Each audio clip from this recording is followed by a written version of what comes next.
What's up, guys? What's up, guys? Welcome back. Welcome back, everybody. Sorry, there's some glare on the screen. I'm in Bali and the sun is rising up. It's early morning for me, but welcome, everybody. Welcome. This will be another live geared towards Q&A, ultimately, just to help you guys and speak about the other side. So at this time, you guys can drop your questions in the comments and we can get started. And before we do so, while we let the questions load up, I want to say that, guys, the other side is, in fact, 100% real. The other side is 100% real. It is physical. And you guys can also experience this. Even this place that we are in now is a lot more magical than you guys would ever believe or that we were ever taught. This place is bigger than we were told.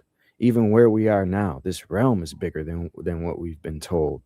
Life is more magical than we have been told, and you guys can leave your body and find this stuff out for yourself. I just helped this guy last month. He had his first out of body experience, amazing. And or you don't even have to leave your body to experience, that this place is magical. Before I ever even left my body, I was playing with my consciousness, manifesting things here in the physical. And I was like, okay, this is real. The other side is real. All of these things is 100% real. And so many people are experiencing this, and you guys can too. And then come here in the physical and embody that. Embody what you've learned from the other side. Come here and embody it. That's what we're going to be doing with alchemy. I got this alchemy thing coming up where I'll be teaching you guys how to master the mental, astral, and physical planes, and then really embody all three here in real life, or in waking life, I should say, in this human life. But yeah, all right. So yeah, let's get into some of the questions here. Yeah. Let's see. I know there's waters above, but is there waters below? Yeah. So this is a tough concept. So the waters above and the waters below. It's not like we're in a flat plane and there's waters above and waters below. I believe that comes from like the waters below, like the ocean, and then the waters above. There's waters above us. That's the big thing that you guys need to understand, is that there's water above us. The reason why you look at the sky and it's blue is because you're looking at water. Forget whatever science tells you guys. It's because you're looking at water. And to fully understand this, you have to, you can make up anything for a mathematical reason as to why, or a scientific reason as to why it is what it is, based off of previous assumptions, right? And if you can't prove it, or if the math checks out, science takes this as fact. But what you're really looking at is the sky is blue. And it's the same thing with the trees. Like science will say mountains are caused from this and that. You're looking at chopped down trees the majority of the time. Those flat mesas, the ones that actually look like, you're looking at trees, like they're chopped down trees. Like if it looks like a duck quacks like a duck, it's a duck. And we really have to start thinking, for ourselves. And just don't take things that we've been told, guys. Here in this life, it is so. I remember when I first started getting into this, I was like, how am I going to help people to understand that reality is so different than what we've been told? I was coming up with ideas like starting school, like lesson one, like you have to relearn everything that you've ever been told about reality because it's false. And there is truth here too. Like, let me say this, there is truth here. I just ran into a guy yesterday who I have his book here, the 12 dimensions of reality. you know. And he had a dream. He called it a dream. He said he had a dream 10 years ago. It was really an out of body. And he said this whole thing came to him, and he's been unpacking it ever since, the 12 dimensions of reality. And he even connects how religion correlates to everything and how it all points to common truth. There's truth in everything. You see, there's a little bit of truth here, a little bit of truth there. And when you piece the puzzles together, you will get the whole truth. You know, the truth is here. You know, you just have to know where to look and how to decode it. But yeah.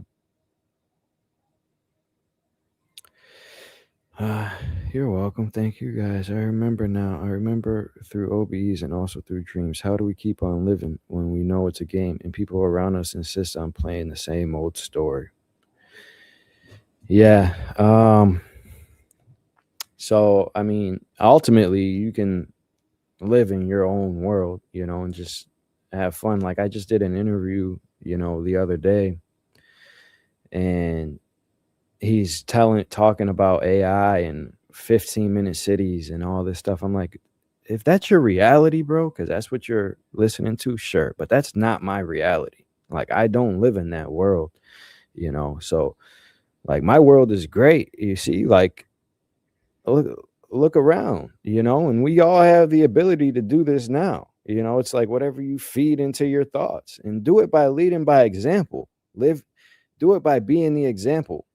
You see, create something in your life. If people are doubting it, say, okay, well, watch me manifest this. This is a game, and I'm going to control my character, and I'm going to create this in my life. And then they look back and they watch, and they'd be like, oh, wow, this thing's for real. I did that, you know. Well, my ex-wife, she didn't believe none of that stuff, man. She didn't believe I could manifest. She didn't believe I was going to be an engineer before I graduated. She didn't believe in any of that. But then it happens, and I'm like, look, told you, you know. It starts to wake them up a little bit, you know.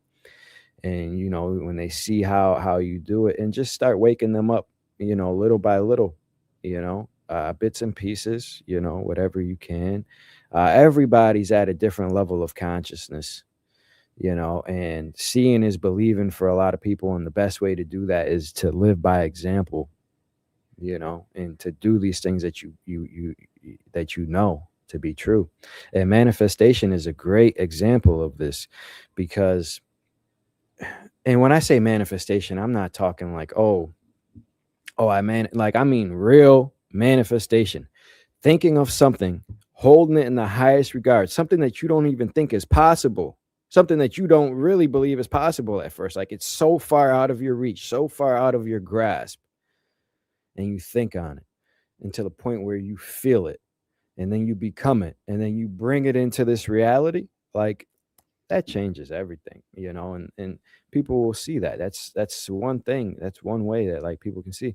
I was just bending spoons the other day, like bending spoons, you know, with my mind. And you know, physical things like that prove to people, you know, that, hey, you know, reality is not what it seems it is, you know. So, you know, doing things like that, and just picking up on little bits and pieces of, okay, like, where are you?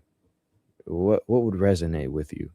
You know, I used to tell people, you know, before you find me, you need to, you know, understand, like, manifestation. Like, if you've never even heard of Billy Carson, like, I'm gonna be way too far out there for you.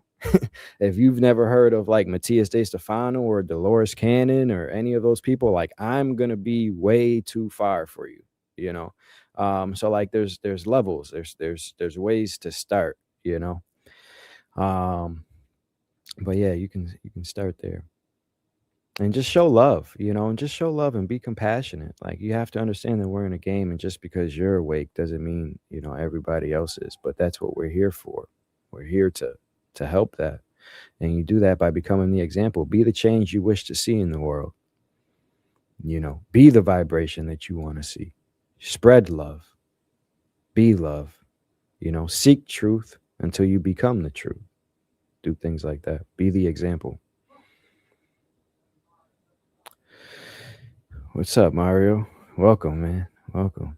Is the true purpose of the deep underground military bases dumps to protect the elite from a surface cataclysm of their own cause, or are they joint human alien genetic harvesting facilities?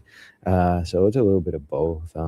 It's hard to know exactly like which base you're talking about or something like that. But I will say part of this is because what's to come, right? What's to come? Where are we headed? We are headed to the Great Awakening, where all is revealed here, right? And now, if you know this and you have been operating outside of love, if you know this is where we're headed and you've been operating outside of love and you know this change is coming, what are you going to do? Probably try to hide, right? Go underground, probably try to go to Mars, other land outside, like try to get out of here because you know what's coming. You see, if you know what's coming and you know what you've been trying to do and you know what frequency you operate at and you know which frequency this place is headed, you're going to try to leave or do something else other than that. So that's a big part of it. Yeah.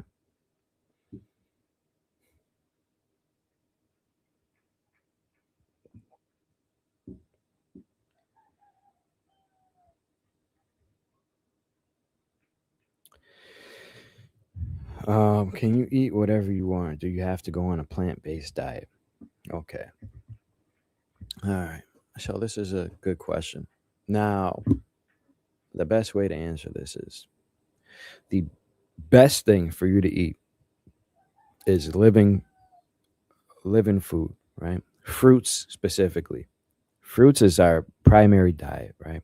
Fruits have seeds in them. So when you're eating it, you're not even killing it because guess what? Those seeds can go and create a new one, right? So that's our natural nature. That's what was here for us to eat was fruit.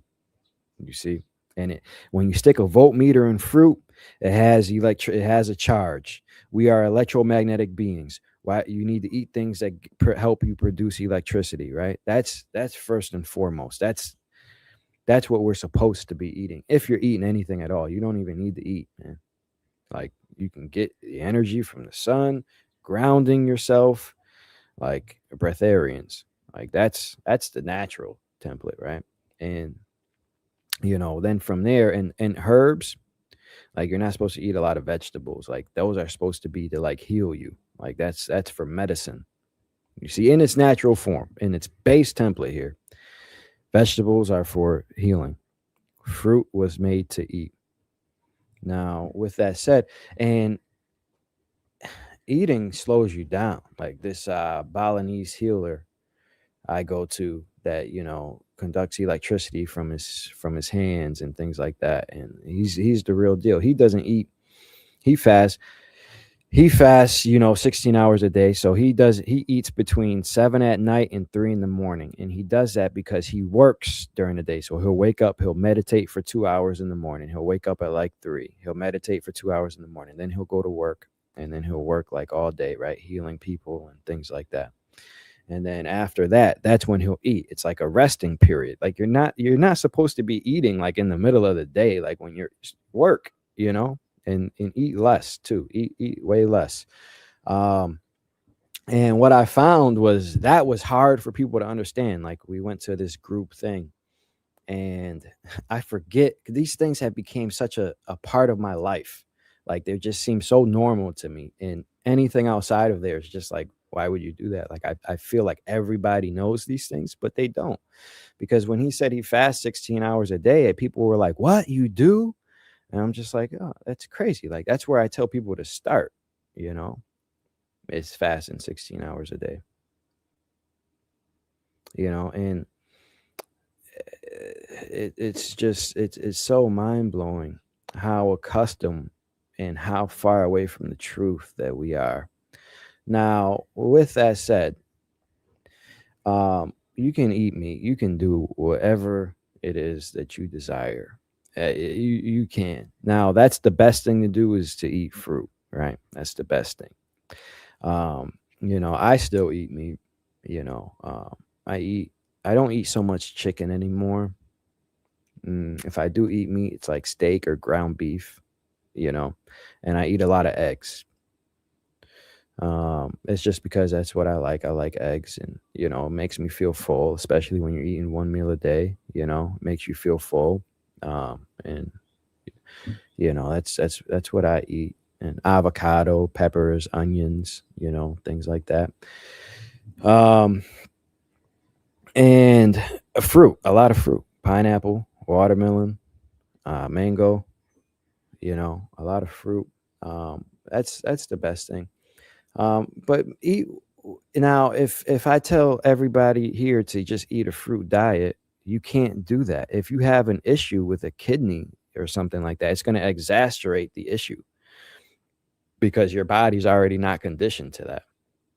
You see, so everybody's different. You have to eat what's in tune with your body, basically, because, you know, one, genetics plays a role. Another aspect of that, oh, my ears are ringing. Another aspect of that is, oh, my ears are ringing really bad. Another aspect of that is you have been conditioning yourself when you were here. You see, you've been eating different things. Your body's not as in tune as it should be based off of your diet and things that you've been putting into it. So like if everybody here just went on a fruit diet, it'd be super beneficial for a lot of people. A lot of people. But some of you would actually hurt you more. So you have to listen to your own body. What do you like? You know, that's the best advice I can give you. Listen to your body. If it's too much or too detrimental, it's going to have an adverse effect. You see, like when I say I eat once a day, I do, but it's because it's easy for me. Like I don't, if I ate 3 meals a day, it'd be weird. I'd be way too full. It'd be way too much because I've worked that way up over a while. You know, I've been fasting or intermittent fasting. I've known about that for a very long time. The benefits of that. I've known about that for a very long time. And it started off with me just eating lunch and dinner, you know, in an 8-hour window, eating in an 8-hour window. And then that's the most beneficial that you'll see. Whether it's fruit, whether it's all a carnivore diet, whether it's an all fruit diet, you'll see benefits either way you go. And both people can go on, somebody can go on an all carnivore diet and see a benefit. Some people can go on an all fruit diet and see a benefit. It's because when you're doing these things, you're cutting out processed foods. So cutting out processed foods is what is going to be the most beneficial. Don't eat anything in a box. Like when you're going to a grocery store, avoid all the middle aisles, essentially. Don't eat anything in a box. If you see something that has a list of a whole bunch of ingredients, avoid all of that. Eat whole one ingredient foods. That is going to be the best advice out of anything, you know, from where we are now. Now, in our natural form, fruit is the best thing to eat. It's shown everywhere, right? We know this. It reproduces by itself. It grows. You know, it's for us.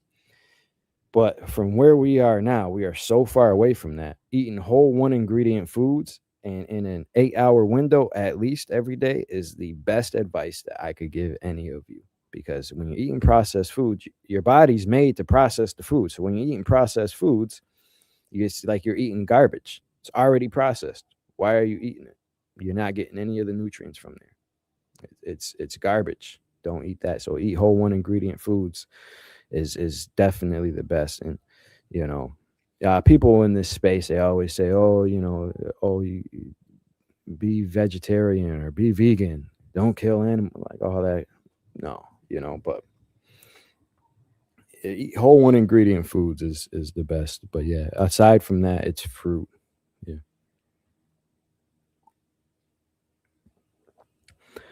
A good friend seems like he's really close to lucid dreaming. He keeps waking up once he becomes aware. Any tips for him to stay in the dream?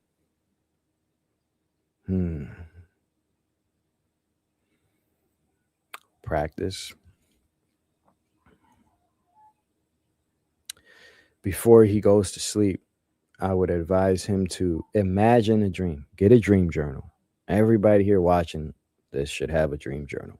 And before you go to bed, after a week or two of writing down your dreams, you shouldn't be doing anything besides reading your dreams. It puts you in the state of the other side. Don't be scrolling your phones. Don't be watching no movies. Read your dream journal. If you got to do anything before bed, read your dream journal, right? Just start there. And then, one of the practices is when you're dreaming, before you go to bed, envision yourself in a dream and envision yourself waking up in that dream. What are you going to do? Envision yourself staying calm. Tell him to envision himself staying calm in that dream once he becomes aware. And practice, mentally prepare for these things, right? And dream or out of body experience, because, all right, so I'll give you guys some examples. So this girl has a testimonial coming out soon. This testimonial is amazing. She had ET contact. She made it to realm 2. And to see her progression was so great. We got on a call a couple months ago, and she had a few experiences. And, she's been following, she's part of Beyond the Veil, and she's just developed her skills to a point where now she left 3 times in one night. And she was prepared ahead of time. Okay, if this happens, this is what I'm going to do. If I experience this, this is what I'm going to do, preparing ahead of time. Right. Another example is this guy I'm working with. He just had his first OBE, and he was like, I executed everything that I wanted to do because I was prepared ahead of time. And I'm like, exactly. That's it. Like, that's what you need to do. So preparation helps. Before you do anything here, you have to see it. Before you do anything here, you have to see it. And what do I mean by this? Before you go to sleep, what do? You have to pretend you're going to sleep. So before you have an out-of-body experience, it helps to see what you're going to do in the experience. Envision it. If you feel this, what are you going to do? Start training your subconscious. It's really that simple. Yeah. In a dream, I got attacked by an entity, became lucid, and told it, I know who I am and you need to go. It left. How do I know if it was my own thought form, another thought form, or intelligent entity? So if it was a dream, chances are it's your own thought form. Chances are that's exactly what it is. I mean, how do you know? You really need to feel it or something like that. But it's your own fears battling out. I would say deep down, you have a subconscious belief that can happen, or a fear deep down. That's the root of it. So if you fix that, those things won't happen, essentially. But it's good that you told it, I know who I am and I need you to go. It's good that you knew that. So you're at a state where, you're trained and know enough to know who you are, which is good. That's very good. But, yeah, if in a dream, when you become lucid in a dream, things get crazy. So I remember being lucid in a dream, and I powered up. I was fully there and present. I was started to wake people, and then they start turning into monsters. It's like once you're lucid in a dream, things start changing very quickly. I don't think I had a thought about it. I don't think I thought about if they turn to monsters or something, but maybe just for a split second I did, and then they did. So lucid dreams is insane, because you got to understand the whole dream is made up by you. The whole space is made up by you. So more often than not. So any train of thought or anything, even if you're not actively doing it, if it's like a deep embedded thought, it can come out, especially when you're lucid. Because then you're more in control. So yeah, for sure, if you were lucid in a dream, I can say that happened. And when you speak, right? So in a dream, I was moving things with my hands. I was lucid. I was 100% there. I started changing reality and stuff, right? Just practicing my powers. I was moving people with my hands. And then they started turning into monsters and coming for me. And then all of a sudden, my hands didn't work. I couldn't move them with my hands anymore. So I'm like, damn, so what do I do? And I was like, oh yeah, let me use my spoken word. And then I spoke. And I told them, everybody start singing and dancing. And they all started singing and dancing. So your spoken word is strong. And so I'd say it's probably a situation like that, where, especially if you're lucid in a dream, things just change. And sometimes, things can come out. It's more likely just your thoughts. And then you can use your spoken word for sure and change it. Yeah.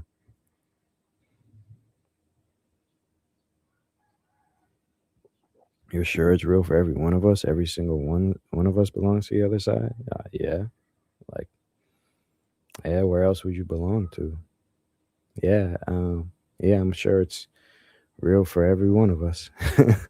Yeah, yeah, I am sure. It's home. It's real for every single one of us, 100%. It's where we come from. You guys can experience this for yourself. If you don't, even from the out of body experience, if you look at every near death experience, what do they say? It's proof that we live beyond this life. Dolores Cannon, what is it? Hypnotherapy. Yes, everybody comes from the other side, and out of body experiences, right? Everybody comes from the other side. Psychics, mediums, that's where we come from, and that's where we all return back to. Yeah. Are other people and our perceptions real? Are we alone in our universe? I'm real, my friend. Are you real? Like, ask yourself. Like, I'm real. Are you real? Yeah, they are real. Are we alone in our universe? No, this is a shared reality. This is a shared universe, a shared reality for souls to come in and have a shared experience. That's just what it is. I understand where this line of thought comes from. Everything is possible, but for this universe that we are in, this is 100% a shared experience. There are other universes where it's not like that, but in this one, yeah.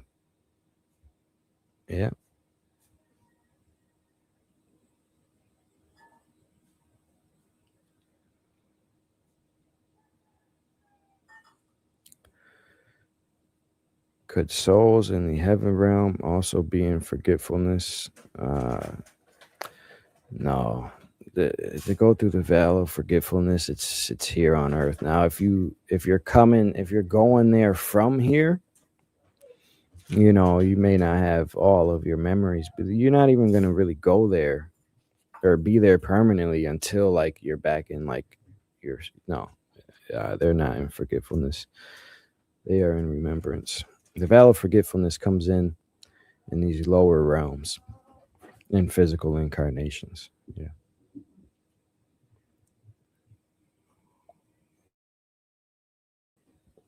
If we are struggling to have an OBE, can we ask for help from the other side? Yeah, 100%. 100% you can. I do it sometimes, just get in a deep meditative state. Be serious about this. Say you want this. Say, I'm here. Come help me. Ask for it. Ask for it. Now, when it comes, be ready. When it comes, be ready. Because I've asked for this so strongly. And then a couple of days go by, nothing happens. I'm just sleeping and then wake up. And, oh, it's happening. Damn, they're here. So be ready for it. But yeah, be ready for it. But yeah, you can ask for help. Even when you're leaving, you can ask for help. That's what this girl, the testimony I just did. She was out. She asked for help. She said, help me leave my body. Help me leave my body. Help me leave my body. Help me leave my body. You got to do it like a lot. Like, people think these things are passive things or you just say it one time. No, we are in the thick veil of forgetfulness. Everything that you do here takes immense effort and focus. Everything you do here takes immense effort and focus. So when you're doing these things, the more you do it, the more you focus on it, the more likely it is to happen. How I've been leaving recently, when I'm like floating out of my body, I'll feel somebody like pulling my leg, and it's always like one leg. Sometimes it's like, why are you not pulling both of my legs? Why is only one leg being pulled? I don't know. But and then I'll feel them separating, and then my leg will go like too far away, and I'm like, pull my other leg, man. And then I get out and I don't see anybody. But yeah, you can definitely ask the other side for help. Like, I'm just saying, like, sometimes they'll come to you. So when you ask the other side for help, it can come in a way like when you're actually like in sleep paralysis or floating above your body. You can ask for help to leave then too. And sometimes somebody will be there. Now, it could either be somebody that you created, a thought form that you created. I've done that. or it could be, you know, of an actual entity to help you out. You can do that. Now, another way that this can work is if you ask the other side to help and you're just sleeping, they can come to you when you're asleep. And what this will feel like is like you'll wake up and you'll just be coming out. You'll just be coming out, and you can try to fight it, but it's going to be a strong pull out. Like it's hard to not go. Like I remember when I was in Georgia, I was out. I did this. I was like, help me, right? And I'm just going to sleep, and I'm coming out, and hold on, guys.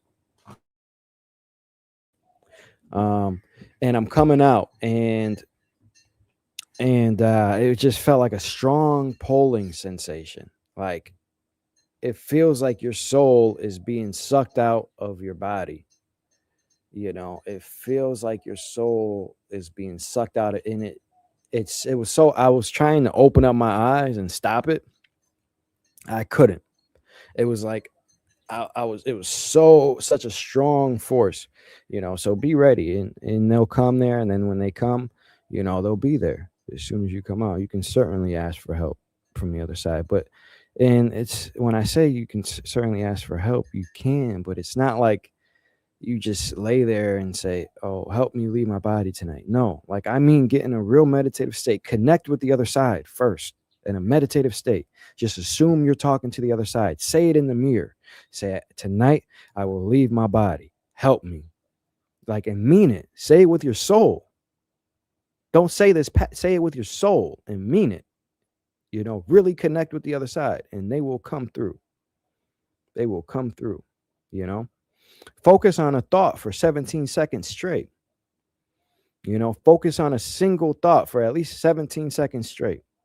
That signal will become so strong, and it will happen. Yeah. What kind of studio binaural stuff should we listen to, and why does that help doing OBE? Any binaural beat will help. Why does it help inducing OBE? Because there's different states of there's different brain waves, what is it called? There's different brain waves, brain states, right? Or yeah, there's different brain waves. So there's the gamma, alpha, beta, theta, delta. And what the binaural beat does, typically your left and right hemispheres of your brain, right? They're operating at different frequencies. The neurons are firing at different rates. Your brain it works off of impulses of neurons firing, right? Your neurons on your left hemisphere and your neurons on your right hemisphere, they are going to fire at different rates slightly, right? Now, this forces you to rely more on your physical senses, all right? Now, when you are able to link the left and right hemisphere up to the same frequency, now you have synchronization. Now it's a lot more easier to use your brain, all right, and focus here in the physical. Now, what the binaural beat does is if you're listening to a certain frequency here and a certain frequency here, it then forces your brains to link up and hear the same beat. Your brain will hear the difference of the two beats. This gets them operating at the same frequency, and it will help put your brainwave in delta. And when you're doing this is primarily just for the mind awake, body asleep technique, where you're waiting for sleep paralysis or the vibrational phase. Because for this, the physical body needs to be shut down enough. The electromagnetic field of your heart needs to be lowered to the point that your soul can leave it, right? And simultaneously, your brain needs to be operating at this delta state, the slowest brain wave that you can have, 4 hertz or less, right? And when those two combined, you're out. So that's why it helps inducing it, you know. And that's what Robert Monroe found out, you know, and that was a blessing, you know, for sure.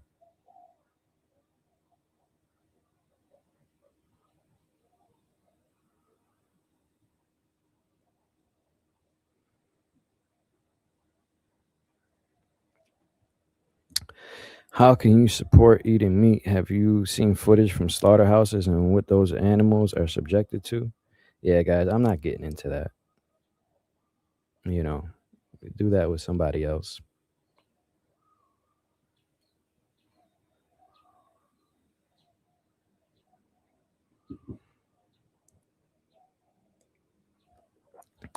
Do you create the life review yourself, or is that something built to this game? That's a good question. So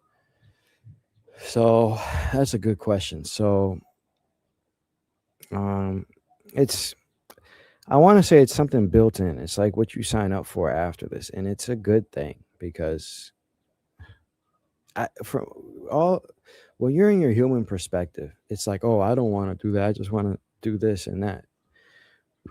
When you step back into your soul, to the eternal aspect of yourself, when you step back into your soul, the eternal aspect of yourself, um, your perspectives changes. You are now thinking about the bigger picture. It doesn't matter about this life anymore. So you can see things. You'll want to see things just how you reacted, right? You will want to see things how you reacted, right? You will want to see how you reacted. Um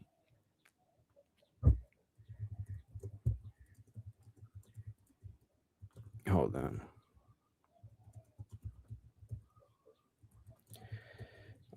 You will want to see how you reacted. So it's almost like it's set up into it, and we all experience this form of a life review. I haven't seen an instance where that didn't happen.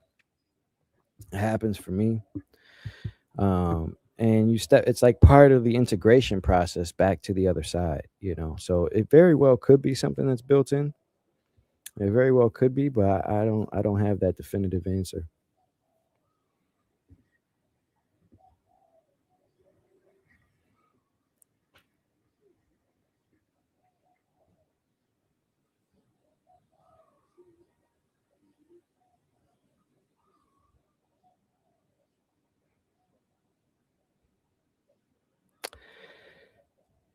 How do you know this realm is the toughest, most challenging? Is it the toughest ever? Yeah, it is. Like, you know this.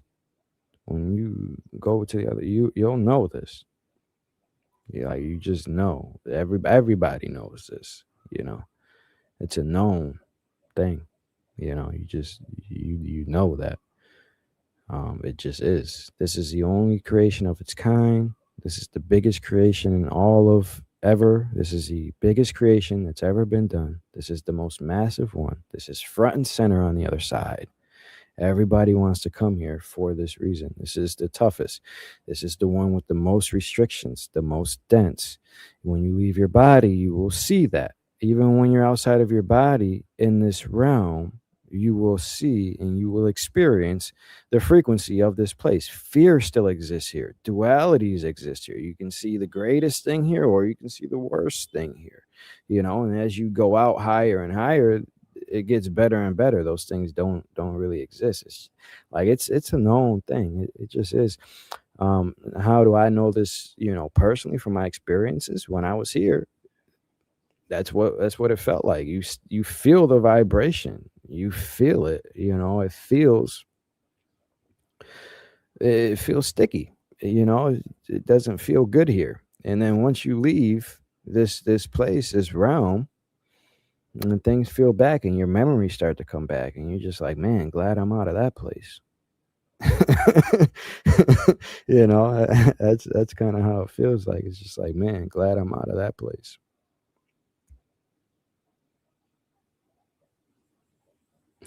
All right, NPC souls, how do they fit into reality? NPCs, I haven't seen anything about NPCs, nothing like that. I don't know if that's just a theory made up. Uh, you know, as far as I know, everybody here has souls. Now, NPC could be considered, you know, somebody that's asleep, just operating on the matrix programming. You know, that could be considered like an NPC, somebody that's not fully awakened to themselves and thinking for themselves. It's just operating on a program. right? When you're operating on a program, that's an NPC, you see? So it could be, that's what I would call an NPC, somebody that's just operating in this matrix program, work, sleep, eat, dedicated to going to school, dedicated to climbing the rat race, really indoctrinated in the news, all of that. That's an NPC, you know, because you're operating on a program that's not yours. That's what a video game is, right? When you're playing an NPC, what do? They operate on a program, right? Code. That's an NPC. Do you have any favorite technique for entering a lucid dream, then entering OBE from there, getting frustrated with not having an OBE, so figured might try a lucid dream route? Is it easier? It's easier and harder at the same time. I mean, every path to the OBE state is none of it. It all can be easy. Like the girl that has got the testimonial coming out, she just set her intention. Same thing I tell all of you guys to do. I will be fully conscious and aware when I leave my body tonight. She left her body 3 times that night. She was able to recognize the signals that I talk about and go over. Like, that's the easiest way. I'm telling you, you know. Now, lucid dream is lucid dream, it is easier for the aspect that it takes away the fear. It takes away the fear aspect of it, and it's kind of fun and it's easy, you know, in that aspect. If you can become lucid, it's easy. Yeah, I just did a whole workshop on this, you know, how to induce, you know, reality checks, all of that, dream journaling, setting your intention before you go to sleep, all of those things help. Yeah, I just did a whole workshop. I have one coming up in 2 weeks on how to leave through lucid dream state. You know, and I can tell you guys these things, sure. Like, I'm not trying to gatekeep these through a paywall. Like, that's the corniest thing ever. And nobody alive today created their own out-of-body technique. Nobody alive today has done so. These things have been around forever. So if anybody tells you that, they're lying. And they're just trying to do it, and especially doing it through a paywall, that's so stupid. But the reason why I do it through a paywall is because I give so many details and so many examples in it, and it's so descriptive and well thought out. It helps you. Like, I just helped this girl get to realm 2, commanding, leaving 3 times a night just through these presentations. You know, like, when you have a overwhelming amount of information, it helps, you know. But, you know, if I just tell you here, it's like, okay, are you really going to do it? You know, reality check, set your alarm every hour. What is a reality check? Every hour your alarm goes off, count your fingers. 1, 2, 3, 4, 5, 6, 7, 8, 9, 10. Count your fingers.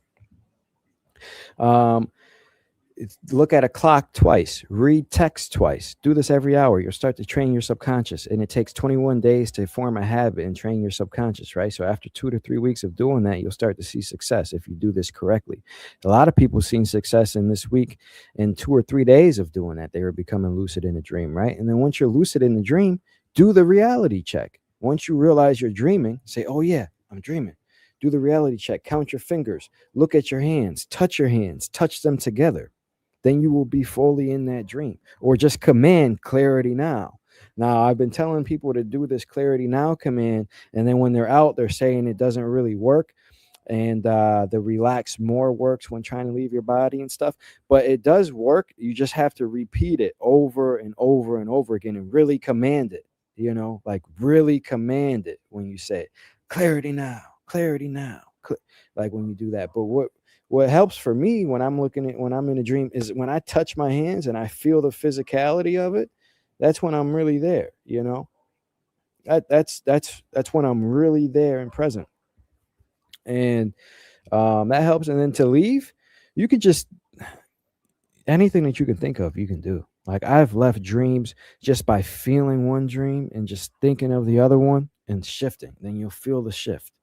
And then just think about, oh yeah, now I want to go back to that dream. Boom. Now you're back in that dream. Like, I've shifted that way. I've just commanded to go back to my body and leave that way. Went back to my body. I was in sleep paralysis and I left that way.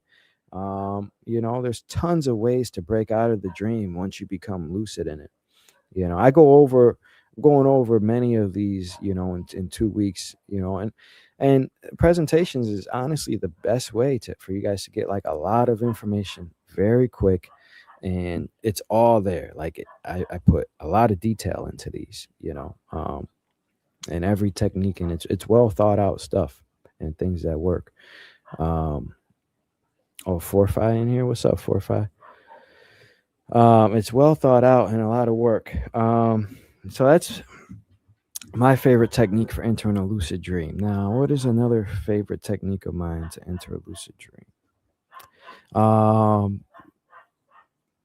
Once I've tried a lot of different things. Another thing is when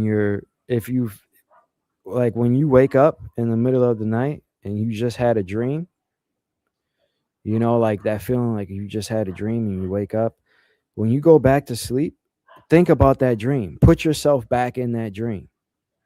Like if you've just had a dream, envision that dream again while you're laying down, like half asleep. Envision that dream again. That's the easiest way. I forgot about that. That's the easiest way. And when I do it, I don't just enter a dream. Like I'll be leaving my body. So like that's a quick way to leave your body too. Like if you have a dream in the middle of the night and you wake up,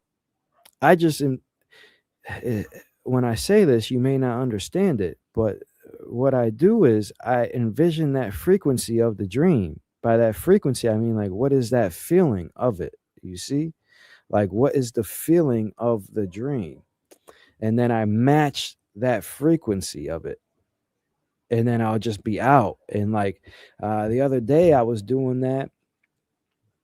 And as soon I envisioned the dream, I envisioned myself talking to one of the characters in the dream. And then eventually that talking felt so strong, and it felt like I was there. And then I was being pulled out of my body, into an out of body experience. So yeah, there's tons of ways. A lot of it is feeling based. Like the best way to do these things is to feel it. Like get outside of your logical mind and feel it. Like, just feel your way through it, Yeah.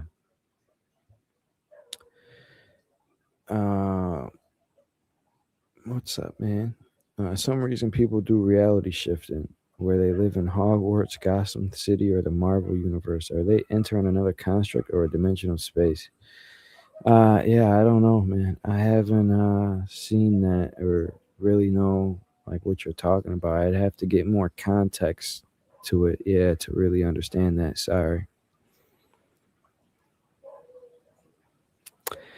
Is getting into sleep paralysis just literally lying there until you do without falling asleep? Yeah, I mean that's all it is. Yeah, just lay there, don't move. Bypass the signals to itch, bypass the signal to move, and just lay still until you hit sleep paralysis. And if you do it passively, it's going to take a long time to shut down. But you can also do this aggressively too, and do it in like 45 minutes to an hour. Robert Monroe came up with Focus 10. That's mind awake, body asleep, instantly. Train yourself to enter Focus 10 instantly. You can shut your body down. I've been doing that very quickly for a long time. It takes me like 45 minutes to an hour consistently when I try and I'm very focused. It takes me like 45 minutes to an hour. You just shut your body down. Boom. Enter Focus 10. Shut your body down. Boom. Now you're going to bypass signals to itch. Boom. Say these affirmations over and over again. Boom. 45 minutes. Let your mind start to drift and wander. I call it surfing, where I'm not really there. And my mind's just starting to wander. And then you'll end up dipping out and be out. But yeah, that's all it is. Is it easier to have a lucid dream in transit to an OBE? If so, how? We kind of answered this already, Kathy, but maybe if I frame it in a different way, maybe this will help as well. All of the ways to access an out-of-body experience are easy and hard at the same time. It's very easy, right? The one method, lay still until you hit sleep paralysis. Very easy. but it's hard because not everybody can do it. It's a very easy method. It's very straightforward. Just lay still, but not everybody can do it. So it's hard at that in the same aspect, Now, the other ways are harder to explain and to do, and it takes like, a long time to practice these things, but it's easier once you do it, so it's like hard and easy at the same time. Now, the lucid dreaming, I like that because it makes going to sleep fun. You can pop in and out of dreams. You start being lucid. You look forward to going to sleep. You can start dreaming even before you fall asleep. Like, guys, I dream like before I even fall asleep. When I'm practicing the OBE state, like I'm dreaming. Fully aware and conscious. Like 35 minutes in, I start dreaming and I'm fully conscious and aware the whole way through. And, just having fun, man. I've learned how to do that, and then eventually, I'll hit like sleep paralysis or vibrational phase and I'll start coming out. Yeah, it makes it very fun. So when you can improve your lucid dreaming, it makes it fun. It makes it so much fun. Sleeping, going to sleep, leaving your body, it makes it a lot funner. And it is easy. It is easy to do. It just takes conscious effort and things. And a good way to start that everybody can start now is get a dream journal. And every time you can start just by in the morning when you wake up, you can start just by writing down your dreams. Just start writing down your dreams. Dream recall, practice your dream recall, start writing them down. And then eventually you'll have a list of them and then read those before you go to sleep. And then if you want to do it a little bit harder, anytime you wake up in the middle of the night, I don't care if it's 1 a.m, 3 a.m, write down your dream, and start practicing the dream recall. And then when you go to sleep, think about those dreams and stuff like that. That's an easy way to help build upon this lucid dreaming skill, for sure.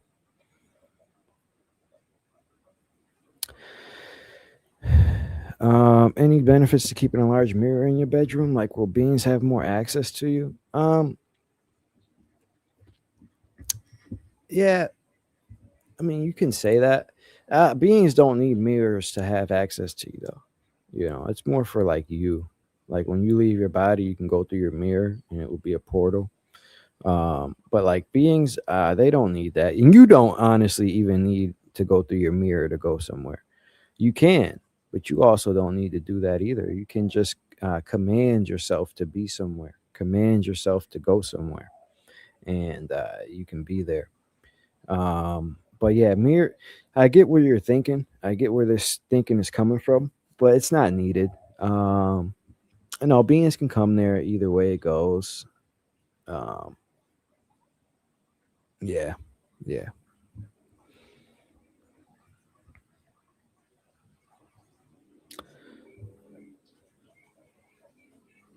Are there any...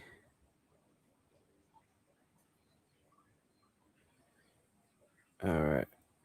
Are there any benefits on the other side to the energy body if we conserve our sexual energy here in the physical? Hold on, guys. Let me just see something. So, all right. Can you pull that back up, Prop? Sorry. I was navigating between screens. My apologies, guys. Are there any benefits on the other side to the energy body if we conserve our sexual energy here in the physical? Yeah, there's a lot of benefits. Yeah, if you conserve your life force energy, there's a lot of benefits to it. You'll feel it here in the physical too. You will feel it here in the physical too. Yeah, there's a lot of benefits. It's your energy, it's and when you use that energy, it will help you here more in the physical too.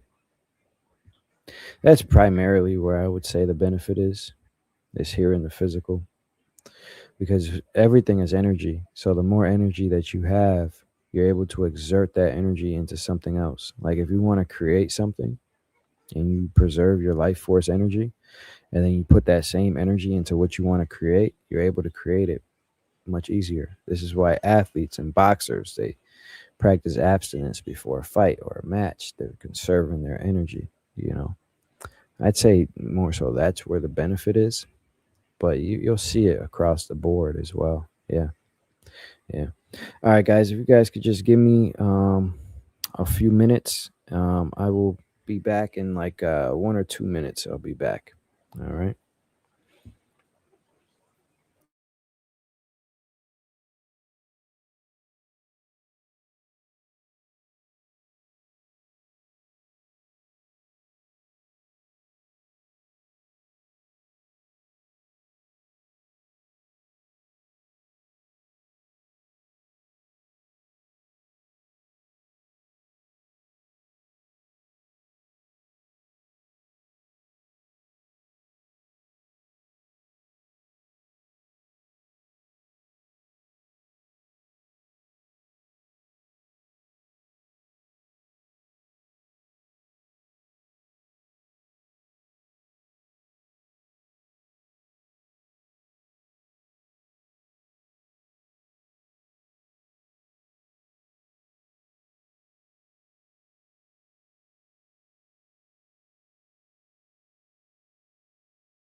All right, guys, I'm back. Sorry about that. All right, let's see. Yeah, and thank you guys all for being here today. You know, it's good. We can do these on a pretty consistent basis. You know, if you guys are here and if you guys find this helpful, you know, for sure, this is something that we can do. This is what it's all about, is, you know, bringing the truth, breaking down belief systems here. We have been riddled with so many lies our whole lives, and belief systems and breaking down. And when you can hear the truth, it helps in so many levels. You can get a tip. Sure, you can get a tip and try to leave your body, right? But the major thing about this is the frequency of it, right? The frequency of the truth, and reprogramming your mind to be in this state all the time. You see, like I say, like this is my life. Like this is just everyday stuff to me, and it just sounds, you know, this is my reality, you know, now. Um, and these things are just, you know, everyday. And it's hard for me to really like, okay, where are you guys? What can best help? And so these Q&As help me too to be able to gauge, you know, like where you guys are as well. But this helps to stay in that frequency, to understand the truth, the other side, to escape the world that we are in and focus on the truth, you know. So yeah, thank you guys for being here. So Andre, can you speak about the sun? Is it true that it shoots out flares and affects the earth like they say it is now? And is the sun a portal? Yeah, I can speak on the sun. So um, solar flares, yeah, they're true. You can see them through a telescope and stuff like that. But solar flares are good because anything that the sun does, the sun is a direct reflection of the core. The core is the main energy center of this place. So it's all frequency and alignment and things like that. The sun is definitely a portal. Plasma acts as portals. Plasma is a portal. You know, it's a good way to portals, and that's like a physical portals is like plasma. Um, you know, you can do experiments where you put a magnet around real fast and at a certain frequency, and it will look like a portal. You know, that's real. You know, magnetism, plasma, electricity. If you play with those things like that, you can create a portal here. But not so much the way science says it. It's a little bit more like esoteric than that, you know. Now, when I say esoteric, exoteric is the things that school teaches you. You know, esoteric's like a little bit more secret, you know, stuff like still teachings, but it's just like a little bit more secret stuff, you know. So if you remove yourself from the exoteric, the things that are generally taught in school, and move into the esoteric teachings. You can even create a portal yourself here. So yeah, I would say the solar flares are real and it affects us in a positive way. Everything that's happening in this place is happening in a positive way. Like when I call this a game, I call it in a game just in the aspect. I mean, sure, all these experiences are real. You know, it feels like real life. It feels like you're really here, and you know, you don't know that you exist outside of here, and everything's happening to you. It feels like it's really happening to you, and not just this character. You know, so it's real in that way. But when I say it's a game, it's because everything here happens in. It has rules and templates and set structure and programming. So like this realm works in programming. Like you are able to when I say it happens in programming, what I mean is it happens to things line up in here for certain things to happen. This whole place is set up off of frequency, energy, and vibration, right? Now, that means that if it's set up that way, frequency, energy, and vibration can also be manipulated in here. So when solar flares and things like that, it's literally manipulating the field of this place, raising the vibration, raising the energy, right? And this is just one example of like how it's happening and how it's set up. So we have a couple things playing in our favor, guys. We have the collective waking up, like conversations like these, and we also have this place working in our favor too. The blending of the realms, the raising of the frequency. So like it's everything's full force here right now working for us. People here in the physical, the other side, this whole place, everything is working towards this, you know. So yeah.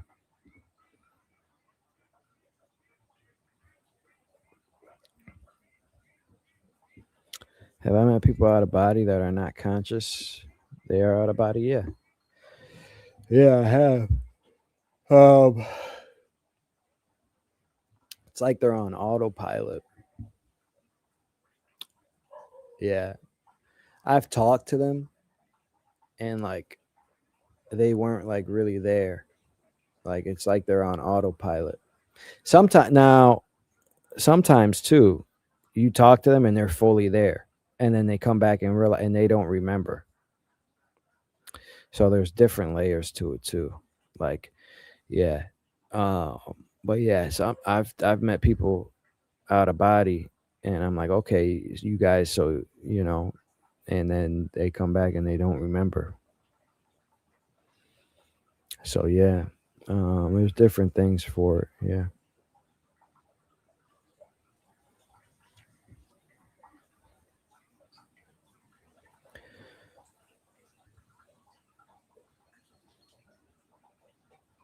Can you see or have met the creator of all? The creator of all, like source, like the field of all things. Yeah, you guys have to understand that, you know, the creator, from a human perspective, we think the creator is the person that made the heaven and the sky, the skies and the earth. Like that's who you think is the creator or the creator of these human bodies. That's not it. That's not the creator. If there is a creator of everything, it's just like this force, this source of consciousness. It's all that there ever is. Now, there are creators of this universe. Yeah. You know, for sure. And this is well-known information. Like, people act like they came up with this, but this is well-known. I just met a guy yesterday, never even heard of out-of-body state. He said, yeah, you know, said the same thing. Now, there are creators of this. There are creators of this place. Yeah. But it's not like what you guys think it is. Like when people ask me, have you found God, or you're not God, or have you found the creator, it's like they're coming from a place of inferiority where like they don't know who they are outside of here. And it comes from being a human and forgetfulness. Like, you know, especially when you get into this, I understand, like when I was first into this, I was like, so who's God? Like, what is this really? You know, but in time, you'll start to understand, you know, that outside of here, you are the infinite. You have the power of to create universes. We all possess the power to create a universe. So we all are the creator in that aspect. So when you ask me, have I met the creator of all? Of all. So the creator of all souls and everything. Is that what you if that's what you're referring to, there's not like a particular being. It's not like somebody to meet or something to see. It's just like all that there ever is and was. You know, it's not something to see or it's not something to meet. It's just like something that just is. You know, it's hard to understand and grasp, but I hope that helps, my friend. Let me know.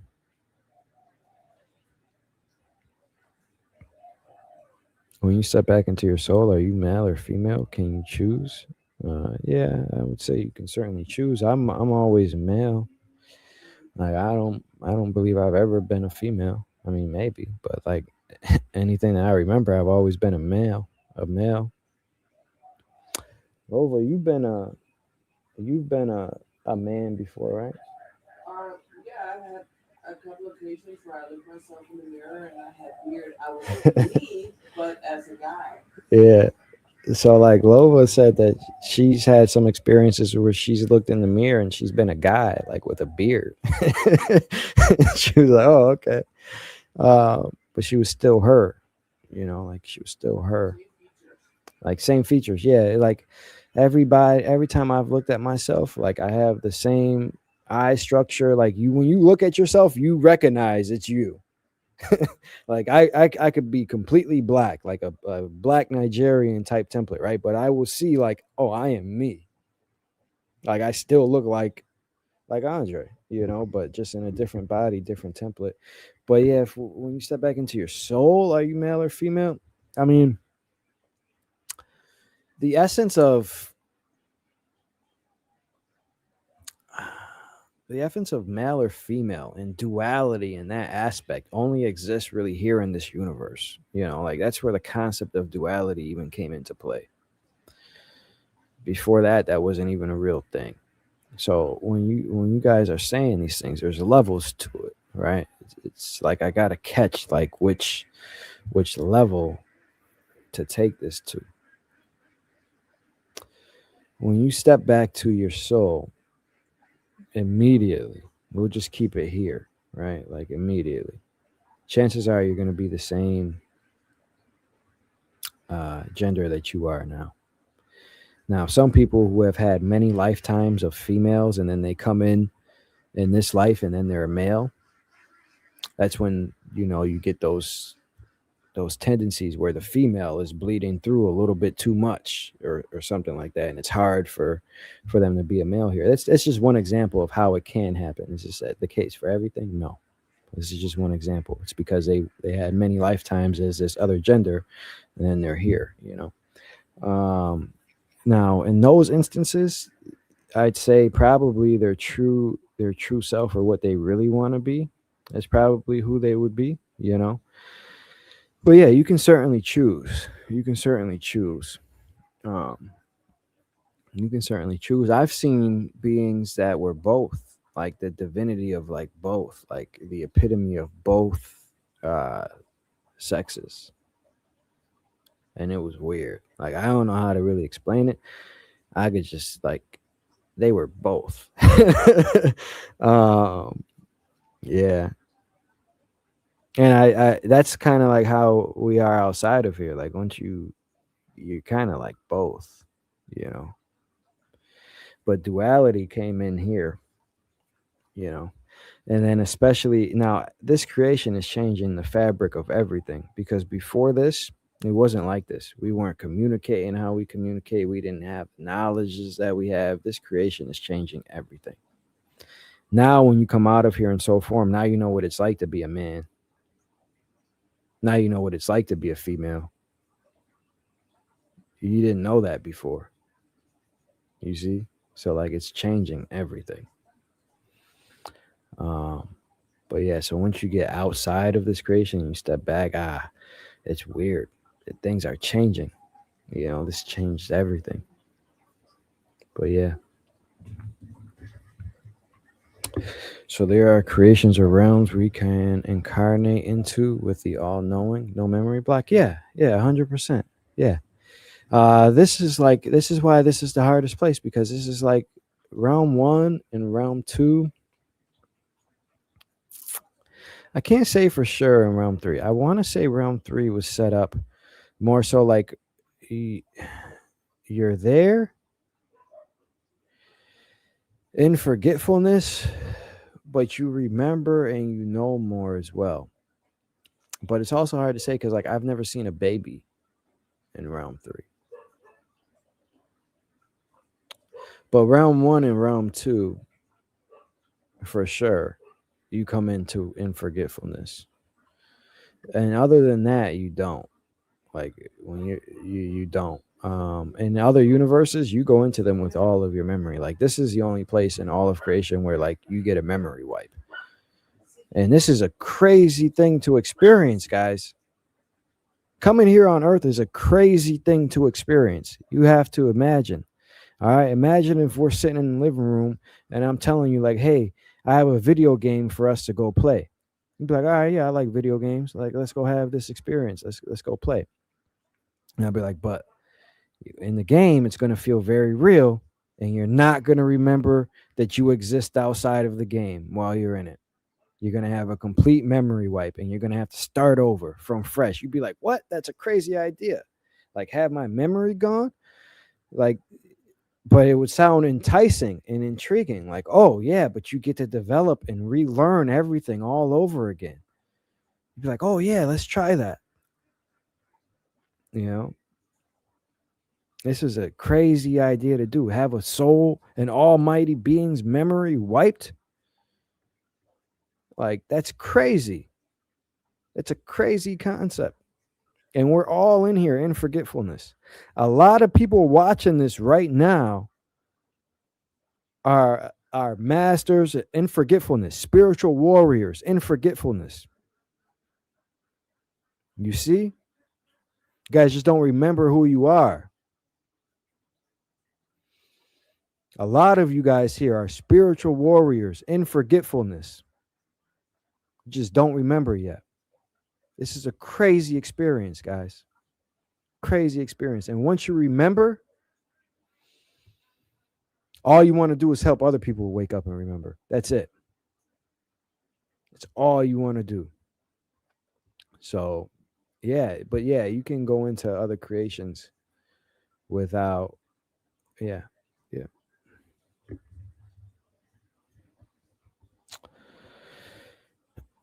But have I seen or learned any info about Realm 1 having the petrified bodies of giants and giant trees? Yeah, so, yeah, actually. So, all right, so I was thinking about how I could best explain this, or the best way to do it, if I would do it in a YouTube video or a presentation in Beyond the Veil. But essentially, it's like this. I'll tell you guys right now. So essentially, it's like this, right? The way time happens, as you go back in time here, you go back to the other realms. Like, all of the history is here. Like the Greek mythology, Mount Olympus, Zeus, those stories are real. You know, all the history is here. The pyramids are here still, you know. So as you go back in time, the histories are here. So the giants were here. Yes, giants, that's 100% true. The giants are here. They're petrified. Doesn't take long to petrify something. You know, it doesn't. They say it does, but it doesn't. You know, giant trees were chopped down. They were cut. You know, all of these things are true. You know, the Great War, the resets. We have been reset many times, guys. Many times.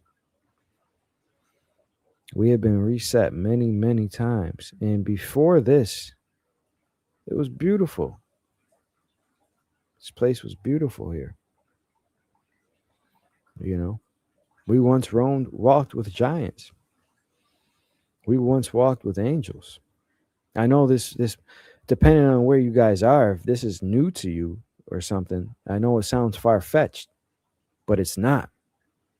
It's not, you know.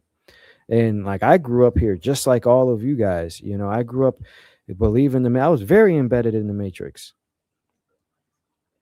You know, I was trying to tap into the other side when I was younger, a kid and stuff, you know, trying to talk to my spirit guides and things like that. But, you know, especially as a teenager, you get lost in the Matrix, man, because then you go to school and it's like, oh, it's corny if like you watch anime, like what? Corny, nerd, you know, like you get in that type of mindset, which is not true, of course, but like I played sports and stuff. Like I was a popular guy growing up, you know what I mean? I was class president, you know, so like I was a popular person.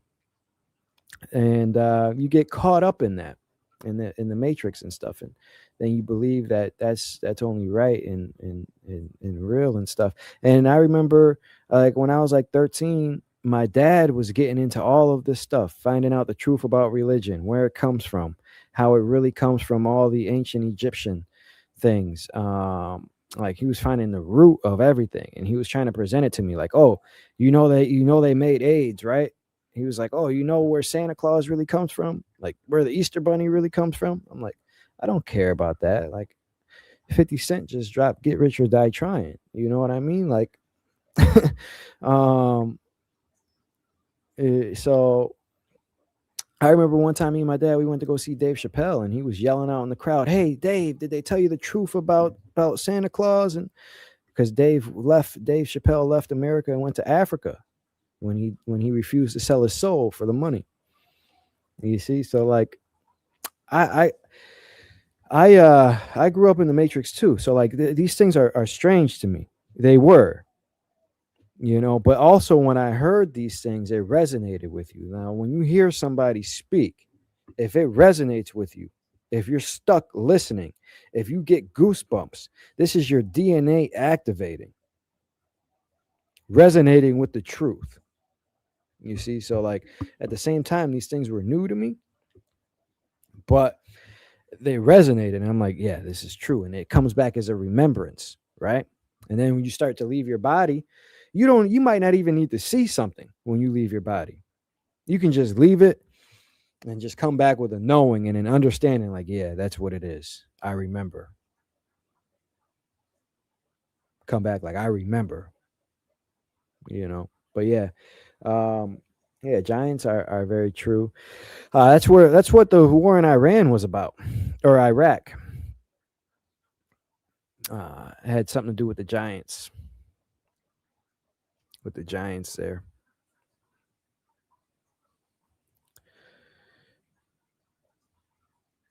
Do you have any suggestions to us to do the first time we go out of body?